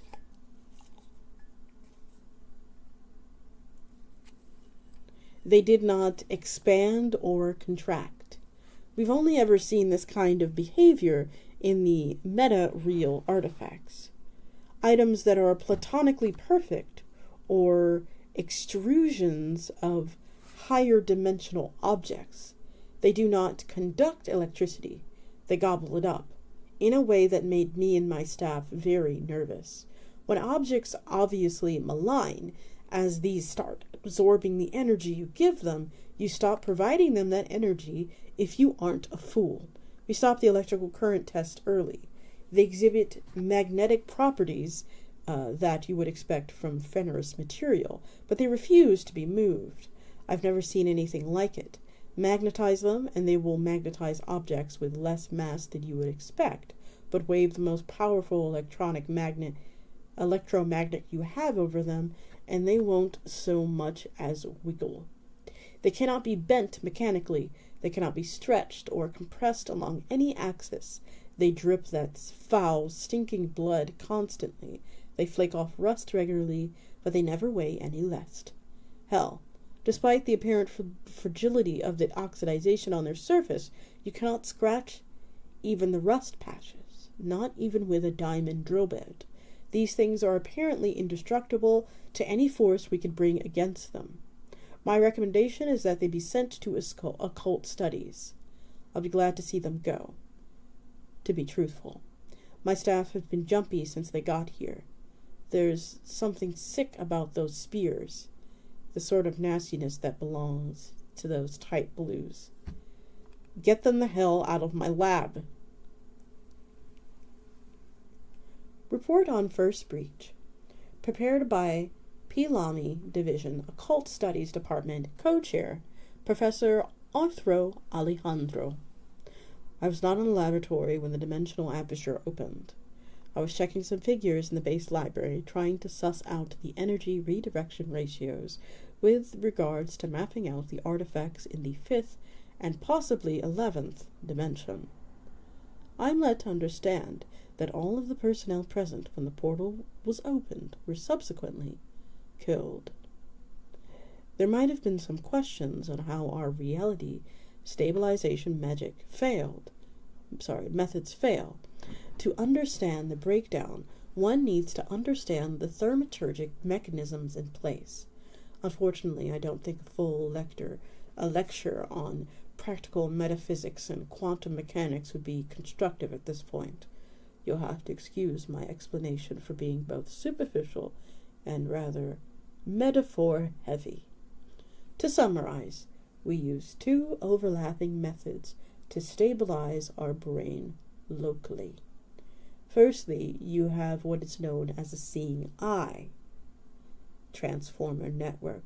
This is a bit of a joke, an observer effect, as you can see. It uses simple divinations and red-hued etheric flux to realize the energy potential of local particles. Essentially, we collapse the waveform of each individual's particle's future into a present that we find acceptable. Secondly, we use a leprechaun generator, which uses a common yet easily produced ritual item, a coin stamped with the Othane rune, a simple probabilistic manipulation device or lucky charm, which we charge with a powerful electromagnetic current. The field emits a normalizing effect. Emphatic intrusions within the field are subject to accelerated decay. If something tries to create a focus point of energy, like that necessary to alter reality within the field, then that energy will simply melt away. That both of these thaumaturgic devices failed indicates that the artifacts possessed are vehicles for an extremely powerful force known as onus, or weird, amongst practitioners. You might translate this as personal reality or force of will or destiny. They overrode the stabilized local timeline with their own, effectively defining normalcy within an area of effect, overriding local causality and reversing narrative inertia. The amount of power necessary to achieve this end would have been staggering.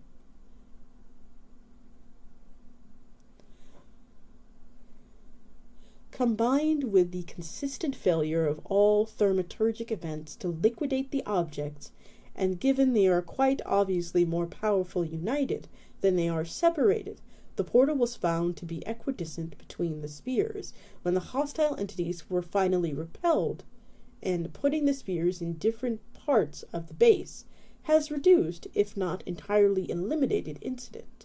It is my recommendation that the artifacts are to be stored in 6 separate facilities.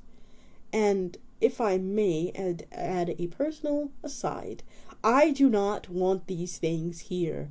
The staff of the station includes many mystically sensitive individuals. The aura that these objects project, even before the incident, was having a disastrous effect on personnel. A nigh impossible portal, and 14 deaths later, and the entire base is crippled by dread.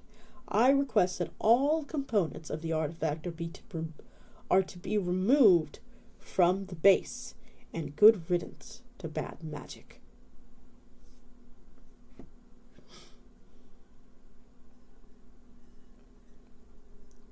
Assessment of Pope's liquidation attempt by Chaplain Knight Sir Perrault Duchamp, Senior Exodus of the Holy Order of the Knights Templar Reformed. I need my redacted sound. Here we are. On 19. It fell to my order to contain, study, and destroy the satanic artifact designated KTE 2013 Capla Mendez. In this task, we have failed. The failure was mine. I was the priest selected to liquidate the artifact. My will, that was tested against the tool of the adversary, and I have faltered. A junior exorcist, Brother Lucas Killigan, died as a result of my weakness, and I myself have lost my sight, a punishment from God. I believe as insufficient I believe, for my insufficient faith. On the date of question, Brother Killigan and I prepared ourselves with prayer and fasting, and attempted to destroy the artifact via the rite of exorcism. We burned the liver and heart of a fish, as laid out the Book of Tobit, and re-recited the Anthean Creed and the Vade Ro Santana. As we chanted the words of the ritual, we felt the power of the enemy build like a giant wave, waiting to break within the chamber. The blood that had spotted the walls became streamed, and it gushed from the pedestal where the artifact lay like an arterial wound. The voice of the evil within the spear was a silent ringing in our ears, cold and stink-like decay. Like a decaying corpse rose from the implement. We persevered through the malignant aura of the artifact inflicting on us with nausea and confusion, and the unnatural cold numbed us. I am proud of Brother Killigan. He matched me word for word, his resolve matching, and in the end eclipsing my own. Soon, though, I could go on no longer. The Latin had become slurred in my mouth, my mind confused. I ended the chant with a shout, striking the device with my crucifix as in a cowardly attempt to finish the rite. This is all I remember. I am told that security footage registered a sound like a thunderclap, and I flew away from the artifact. My crucifix smoldered in smoldering fragments and hit the wall. I am told the sphere flew from its pedestal, striking Brother Killigan in the chest and piercing the poor man's heart, killing him instantly. I was dragged from the chamber from my brother priests. I was so insensate for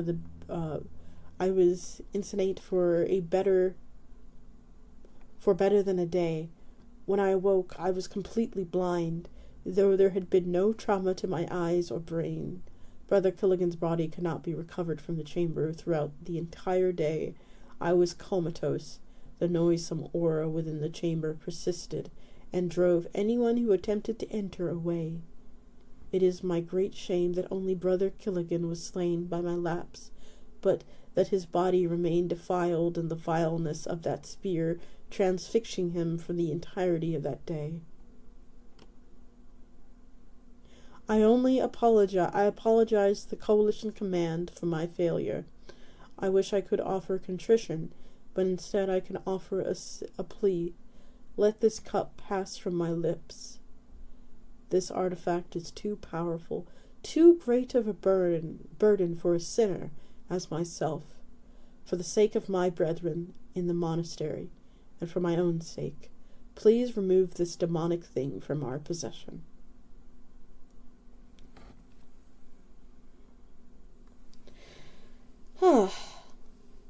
Seems like everybody's having a rough time with this object, huh?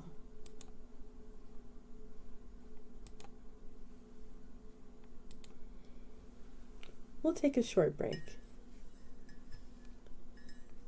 This one has been this one has been crazy.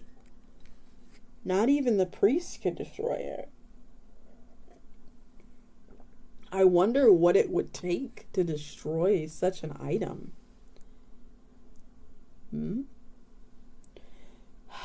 I think that it's very interesting that literally nothing can destroy it, yet it is so malignant and evil.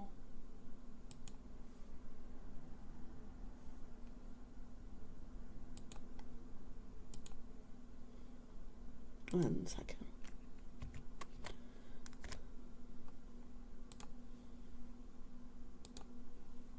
There we are. That it is so malignant and evil that it just kind of persists. It's scary, isn't it? All right. Welcome back, everyone. I hope you enjoyed the ads. Let's continue.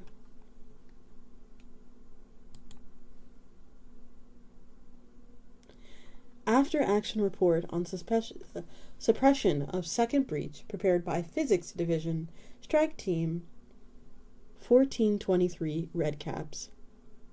Prepared by Team Leader Lugnut.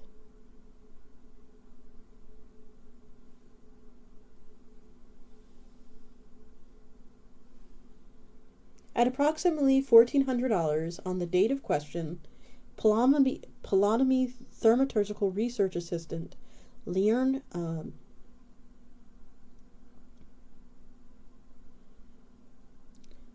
Marks made shielded physical contact with the object designated KTE 2013 Alpha. This contact is believed to be accidental and made in the course of Mr. Mark's duties. He has, as such, been posthumously cleared of all wrongdoing and extended a commendation for his sacrifice. Subsequent to the contact, Mr. Marks was compromised by the entity now known to be housed in the artifact. The possessing entity proceeded to assault the Pitolami personnel present with the artifact, and succeeded in compromising both the thaumaturgical researcher Dr. Joanne Smith and research assistant Donald Grayson. We now know the sphere induces a form of trance and mental compulsion in addition to hemorrhagic illness that the other components display upon an infliction of a wound. The three compromised individuals exited the chamber, with the entity possessing Mr. Marks carrying the artifact. They proceeded to assault several GOC staff members, focusing initially on security personnel. These compromised personnel, including Pitolami junior researcher Dr. Margaret Hammond, security officers Lars Mellon, Adam Wilde, and Dr. Scott Rife, a Pitolami clerk. Oh, hi. Hi, madame. Hi, chat. Oh, there's no need to call me madame. I'm just Grim. Welcome into the Library Paradoxica. Pleased to meet you. SCP! Yes, we are reading SCPs. We are currently with the Coalition, though, right now.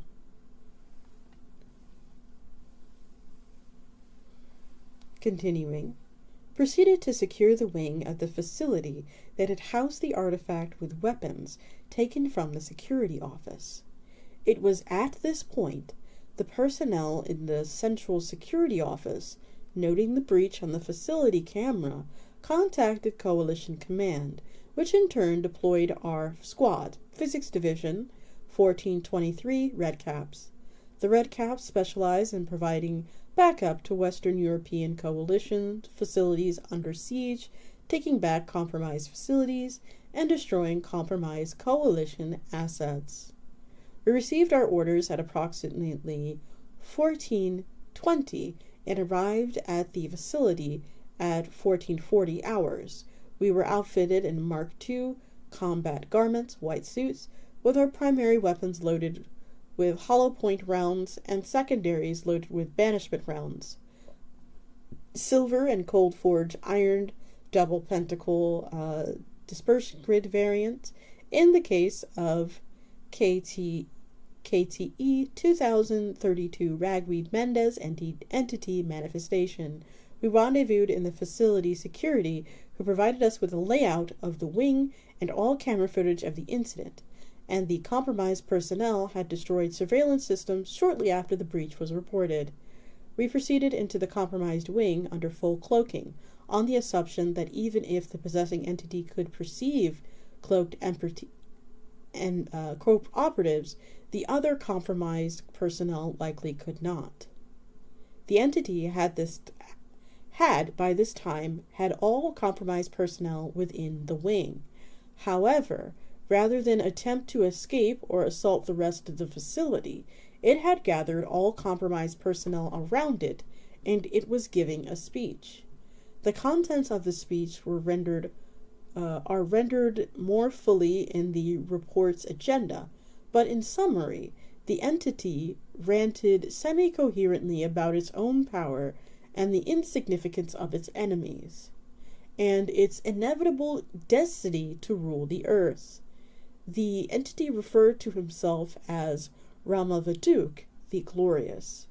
If the entity could perceive us through our cloak, it was apparently too distracted by its speech to do so. None of the compromised personnel displayed any ability to perceive us. On my command, Operative Beardy engaged and liquidated the entity possessing Mr. Marks with a single headshot, utilizing a banishment round, and liquidated in the hopes that it would end the compulsive effect of the spear. This attempt was unsuccessful. The compromised personnel attempted to attack us and were all subsequently liquidated. We retrieved the spear and proceeded to egress. 2 months after recovery, an agent made an unauthorized contact with KTE 2013 Foxtrot during a liquidation attempt. Agent created a portal to facility and assaulted personnel there in an attempt to acquire 2013 Charlie. Subject was liquidated, but a member of security staff made contact with 2013 Charlie in an attempt to keep it from them. Infection subsequently led to 11 coalition casualties.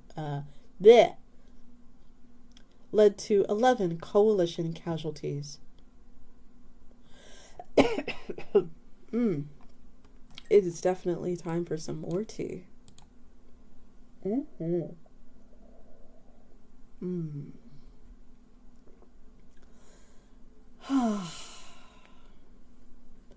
Evening. It's a lovely evening to be reading some SCPs. I agree. It's a really nice evening.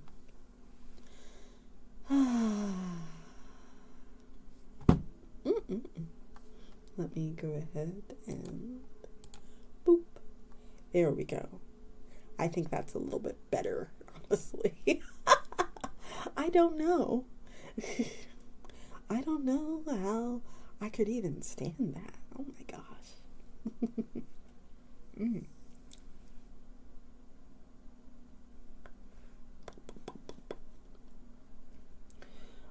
Let me get some lip balm on these cracked lips of mine. It is, you can tell it's getting colder.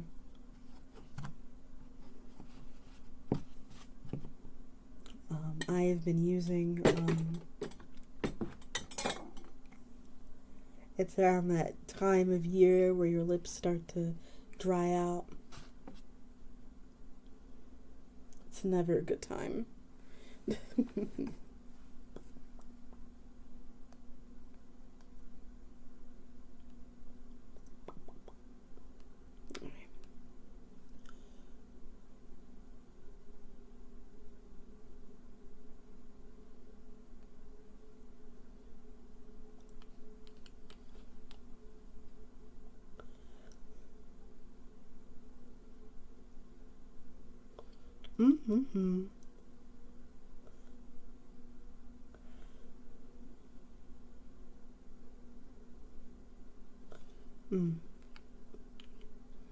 Thank you all for bearing with me. That was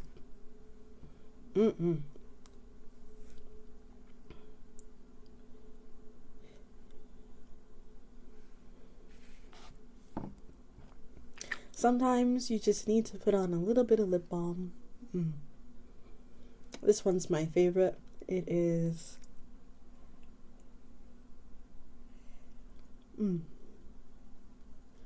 Honey Flavor by CNP Laboratory. It's really nice and soothing. Your lips feel like butter afterwards. You just Mwah. Constantly. Just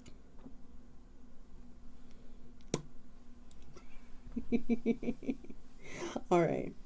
Let's get back to reading SCPs, huh? But it seems like the coalition can't catch a break. It feels like nobody wants this thing. It's like, well, we can't destroy it. And these things need to be separated, right? So y'all need to hold on to this. That's kind of what I'm feeling like right now. It feels like nobody wants this thing. Nobody wants anything to do with this thing. Everyone just wants to say, no, you take it.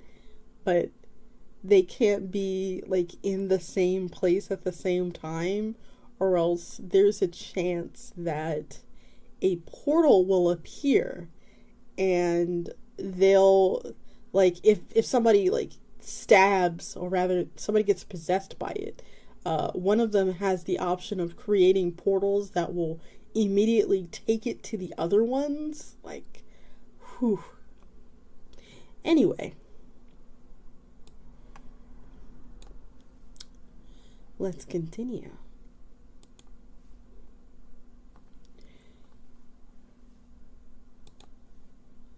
Footage from facility security tapes during third breach, audio removed. From 0414 to 22-20 to 014-30. A thaumaturgical aperture identical to those described by Strike Team 912 operatives after initial recovery of KTE 2013 Kaplan-Mendez, that is apparently composed of swirling black gaseous or particulate matter radiating a deep red glow, forms on the wall of the corridor leading to the chamber housing KTE 2000-Charlie. Security Officer Malcolm Claiborne, present in the corridor, reacts with surprise. The entity bearing KTE 2013 Foxtrot, formerly Ptolemy type blue asset Ravi Agarwal, exits the portal and attempts to assault the Officer Claiborne with the spear. Officer Claiborne evades the attack, draws his weapon. The entity proceeds to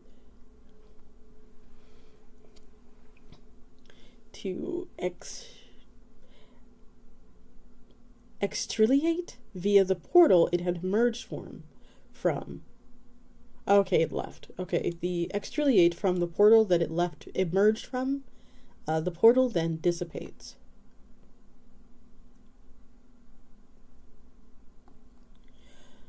Zero 0414 to -30 to 0414-40. Officer Claiborne can be seen surveying his surroundings in an agitated manner, speaking into his radio. Faculty security will confirm that he is reporting the encounter. 414-40 to 414-50. A portal begins to form within the chamber holding KTE 2013 Charlie. Officer Claiborne is ordered to enter the holding chamber and begins to walk towards it. During this time, several other facility personnel, including security officers Margaret Jordan and Peter Rosenbaum, special operatives Michael Dubois, initiate of the Illuminati Mystery, Adam Georges, initiate of the Illuminati Mysteries, Thomas Salem, initiate of the Illuminati Mysteries, Marcus Makepeace, novice of the Illuminati Mysteries, Jonathan Hagen, novice of the Illuminated Mysteries, Claire Heller, scholar of the Illuminated Mysteries, and special type blue assets, Sarah Bernard, scholar of the Illuminated Mysteries, and David Weiss, illuminated Minervan, all of whom were either involved in the containment or research regarding the artifact were notified of a potential breach and were instructed to render Officer Claiborne assistance. 414-50 to 41500. The entity emerges from the portal. The entity takes several steps towards KTE 2013 Charlie. The portal dissipates. Officer Claiborne enters the chamber, spotting the entity. He raises his weapon. The entity gestures with 2013 Foxtrot. A veil-like semi-transparent barrier of smoke-like gas manifests in front of it.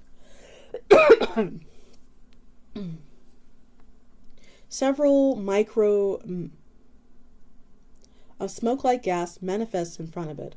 Officer Claiborne opens fire with his weapon. Several micro portals open in the veil-like barrier and intercepts the round's fires. The door on the other side of the corridor opens, and several personnel begins running towards the chamber. 41500 to 415-10. Officer Claiborne keeps up a steady rate of fire, walking towards the entity. The entity continues to gesture with the artifact. Maintaining the veil barrier seems to require concentration or entity, and the entity remains still. All fired rounds continue to be intercepted. Several personnel enter the chamber. Security Officer Rosenbaum opens fire with his own weapon upon the entity. Special Asset Bernard begins gesturing in what is later to be confirmed as a minor displacement ritual. Special Operative Michael Dubois enters the room and begins to move towards KTE 2013 Charlie in an attempt to recover it before the entity does. It is unknown why Operative Dubois would have disregarded safety protocols in such a way. Personnel continue to enter the corridor.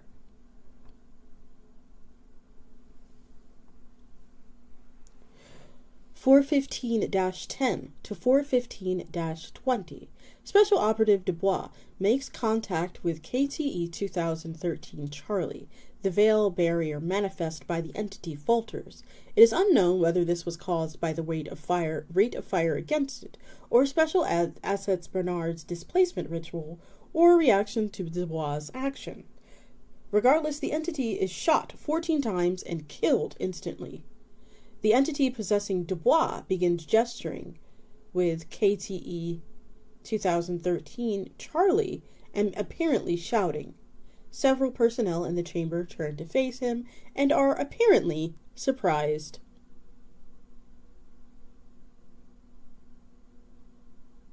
For 15-20. For 15-30. Several individuals present appear to be distressed or disoriented. Special Operative Claire Heller speaks into her radio. This is confirmed to be a code phrase indicating potential mimetic outbreak, necessitating immediate communications blackout and physical lockdown. Officers Claiborne and Rosenbaum and Jordan aim their weapons at the entity, and apparently attempting to communicate with it, the entity continues to gesticulate and shout.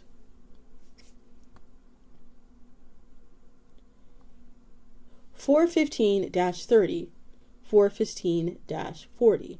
Several personnel are developing minor bleeding from their noses and ears. All present appear to be distressed and disoriented.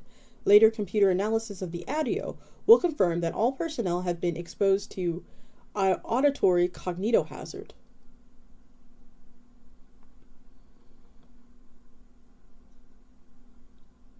Officer Rosenbaum opens fire on the entity, followed closely by the officers Jordan and Claiborne. The entity is liquidated. Several personnel try to exit through the corridor.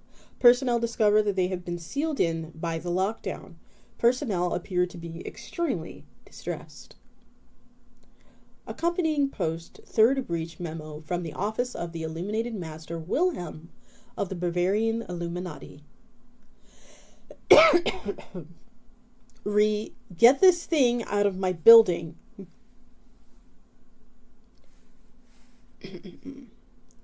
3 weeks after I honored a request by the Global Occult Associate in High Command from the Director of Pitolami Division to contain research artifact KT 2013 Charlie, a breach occurred. An entity came here to our house, to one of the oldest lodges of the Order of the Illuminated in the world, to take it. The Order has lost 11 people today, including 8 members. I am trying to do the enlightened thing and move forward with equanimity, but in truth I am infuriated. I have lost friends and colleagues horrifically. When we unsealed the corridor they were trapped in, they were raving, every single one of them, raving and bleeding from their eyes, ears, and noses. Several more of my personnel were infected while recovering and attempting to treat them. It turns out the illness that the artifact inflicts are transmittable. Thankfully, secondary infections are far less virulent. Regardless, 11 people died, thrashing, bleeding, screaming, and ranting over 18 agonizing hours within my medical wing. I cannot and will not tolerate the presence of this artifact within these hollowed halls any longer. I demand its removal.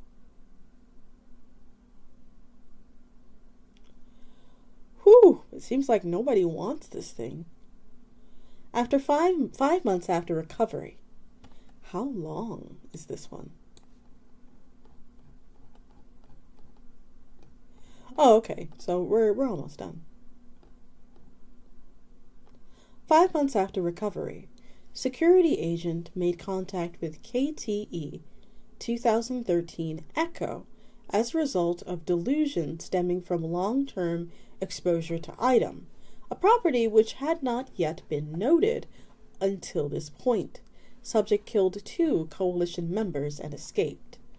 Subject assaulted facility 2 days later, but was driven away by thaumaturgic staff. Subject died of organ failure 4 days later. The body and the artifact were both recovered from a motel in rural Iowa.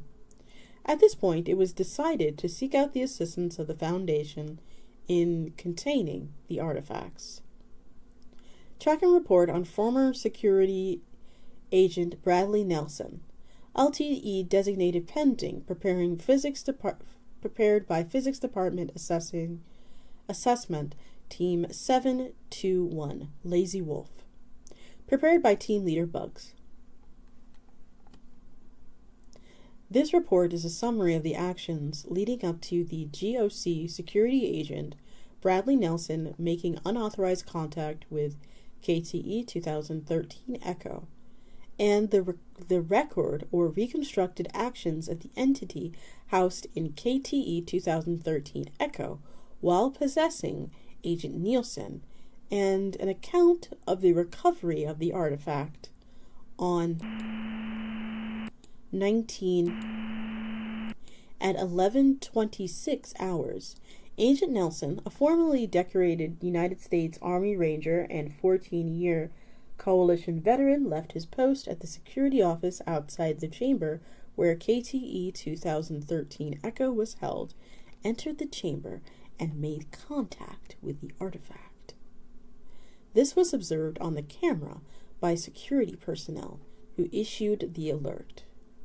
2 security agents, Agent Neil Latimer and Agent Chloe Silverberg, entered the chamber.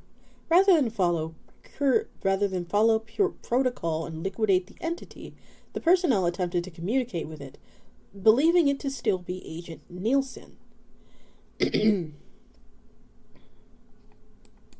The entity gestured with the component spear, and both agents fell, apparently suffering from intense hallucination. The entity made a short statement, identifying itself as Toltnir, the Broken, and indicated that it would initiate a global astrological scenario. It gestured again, and both agents burst into flames. It proceeded to exit the facility, hovering slightly above the ground, Whenever it was confronted by personnel, it gestured with the artifact, and those personnel began to suffer intense, debilitating hallucinations. The entity succeeded in escaping the facility. In an attempt to understand why Agent Nielsen had made contact with the artifact, his personal belongings were searched, which led to the discovery of a journal. It was known that Agent Nielsen had been recovering counseling for mild PSD symptoms when related to wartime experiences while being deployed in the United States military. The journal revealed that the condition had worsened significantly over the course of his duty guarding the artifact. His nightmares grew more intense and common, and fugue states and hallucinations began presenting while he was awake. He began to hold a delusional belief, despite being briefed on the properties of K2 2013 Capla Mendez, that possessing the spear would allow him to defeat the enemies that tormented him in his dreams. It should be noted that up until this point, the psychological effects of long-term exposure to the component spears was unknown. Agent Nielsen had been in close contact with KT 2013 Echo for 12 days, or 6 days a week, for almost 4.5 months. Agent Nielsen was subsequently cleared of any wrongdoing on the basis that he had been physically compromised by the artifact. In 2 days between the escape of the entity and the attack on facility, no reports emerged involving spontaneous fires, levitating men, or hemorrhaging fevers, or outbreaks of powerful hallucinations. What the entity was doing during this time is presently unknown. It is entirely possible it avoided human contact, or that it convincingly acted as a mundane human. During the attack on facility, the entity produced a large gout of fire in order to breach the walls, and subsequently subjected the personnel it found there to the same hallucinations it had produced. On-site Type Blue assets were able to activate a ward against the psychic attack, however, and confront the entity, which subsequently fled. These Type Blue personnel, Professor Harold Rain, Dr. Amelia Scart, and practitioner Carl Nevin, were subsequently commended for their quick thinking and courageous defense of the facility. KTE 2013 Alpha, which had been housed at the facility, was relocated. A number of incidents allowed for the tracking of the entity after the attack. It took a cab driver hostage, controlling it with bouts of hallucinations, to escape, and subsequently stabbed the individual non-fatally with 2013 Echo. This individual later died of the hemorrhagic disease the spear inflicted, but was able to recount events to a member of Assessment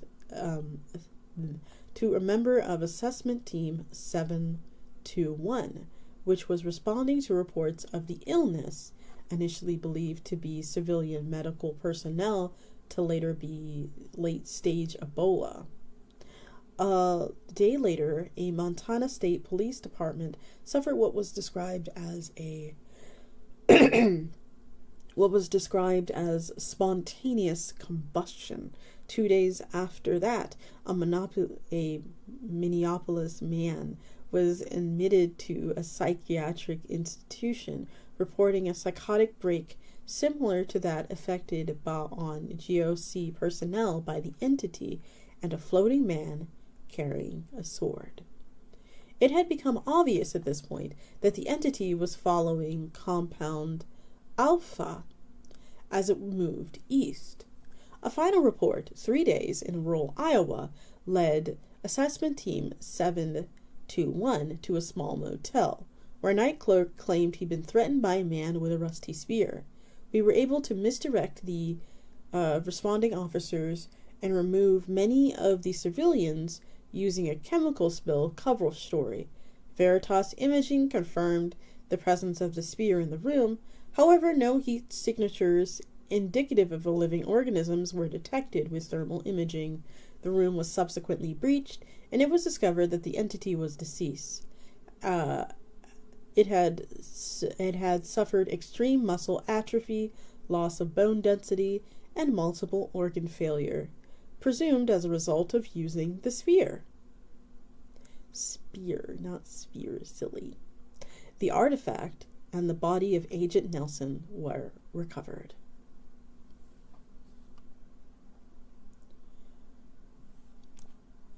That is a lot. Oh, and it looks like ads are starting. Let's take this moment to take a short break and just kind of chat for a little bit.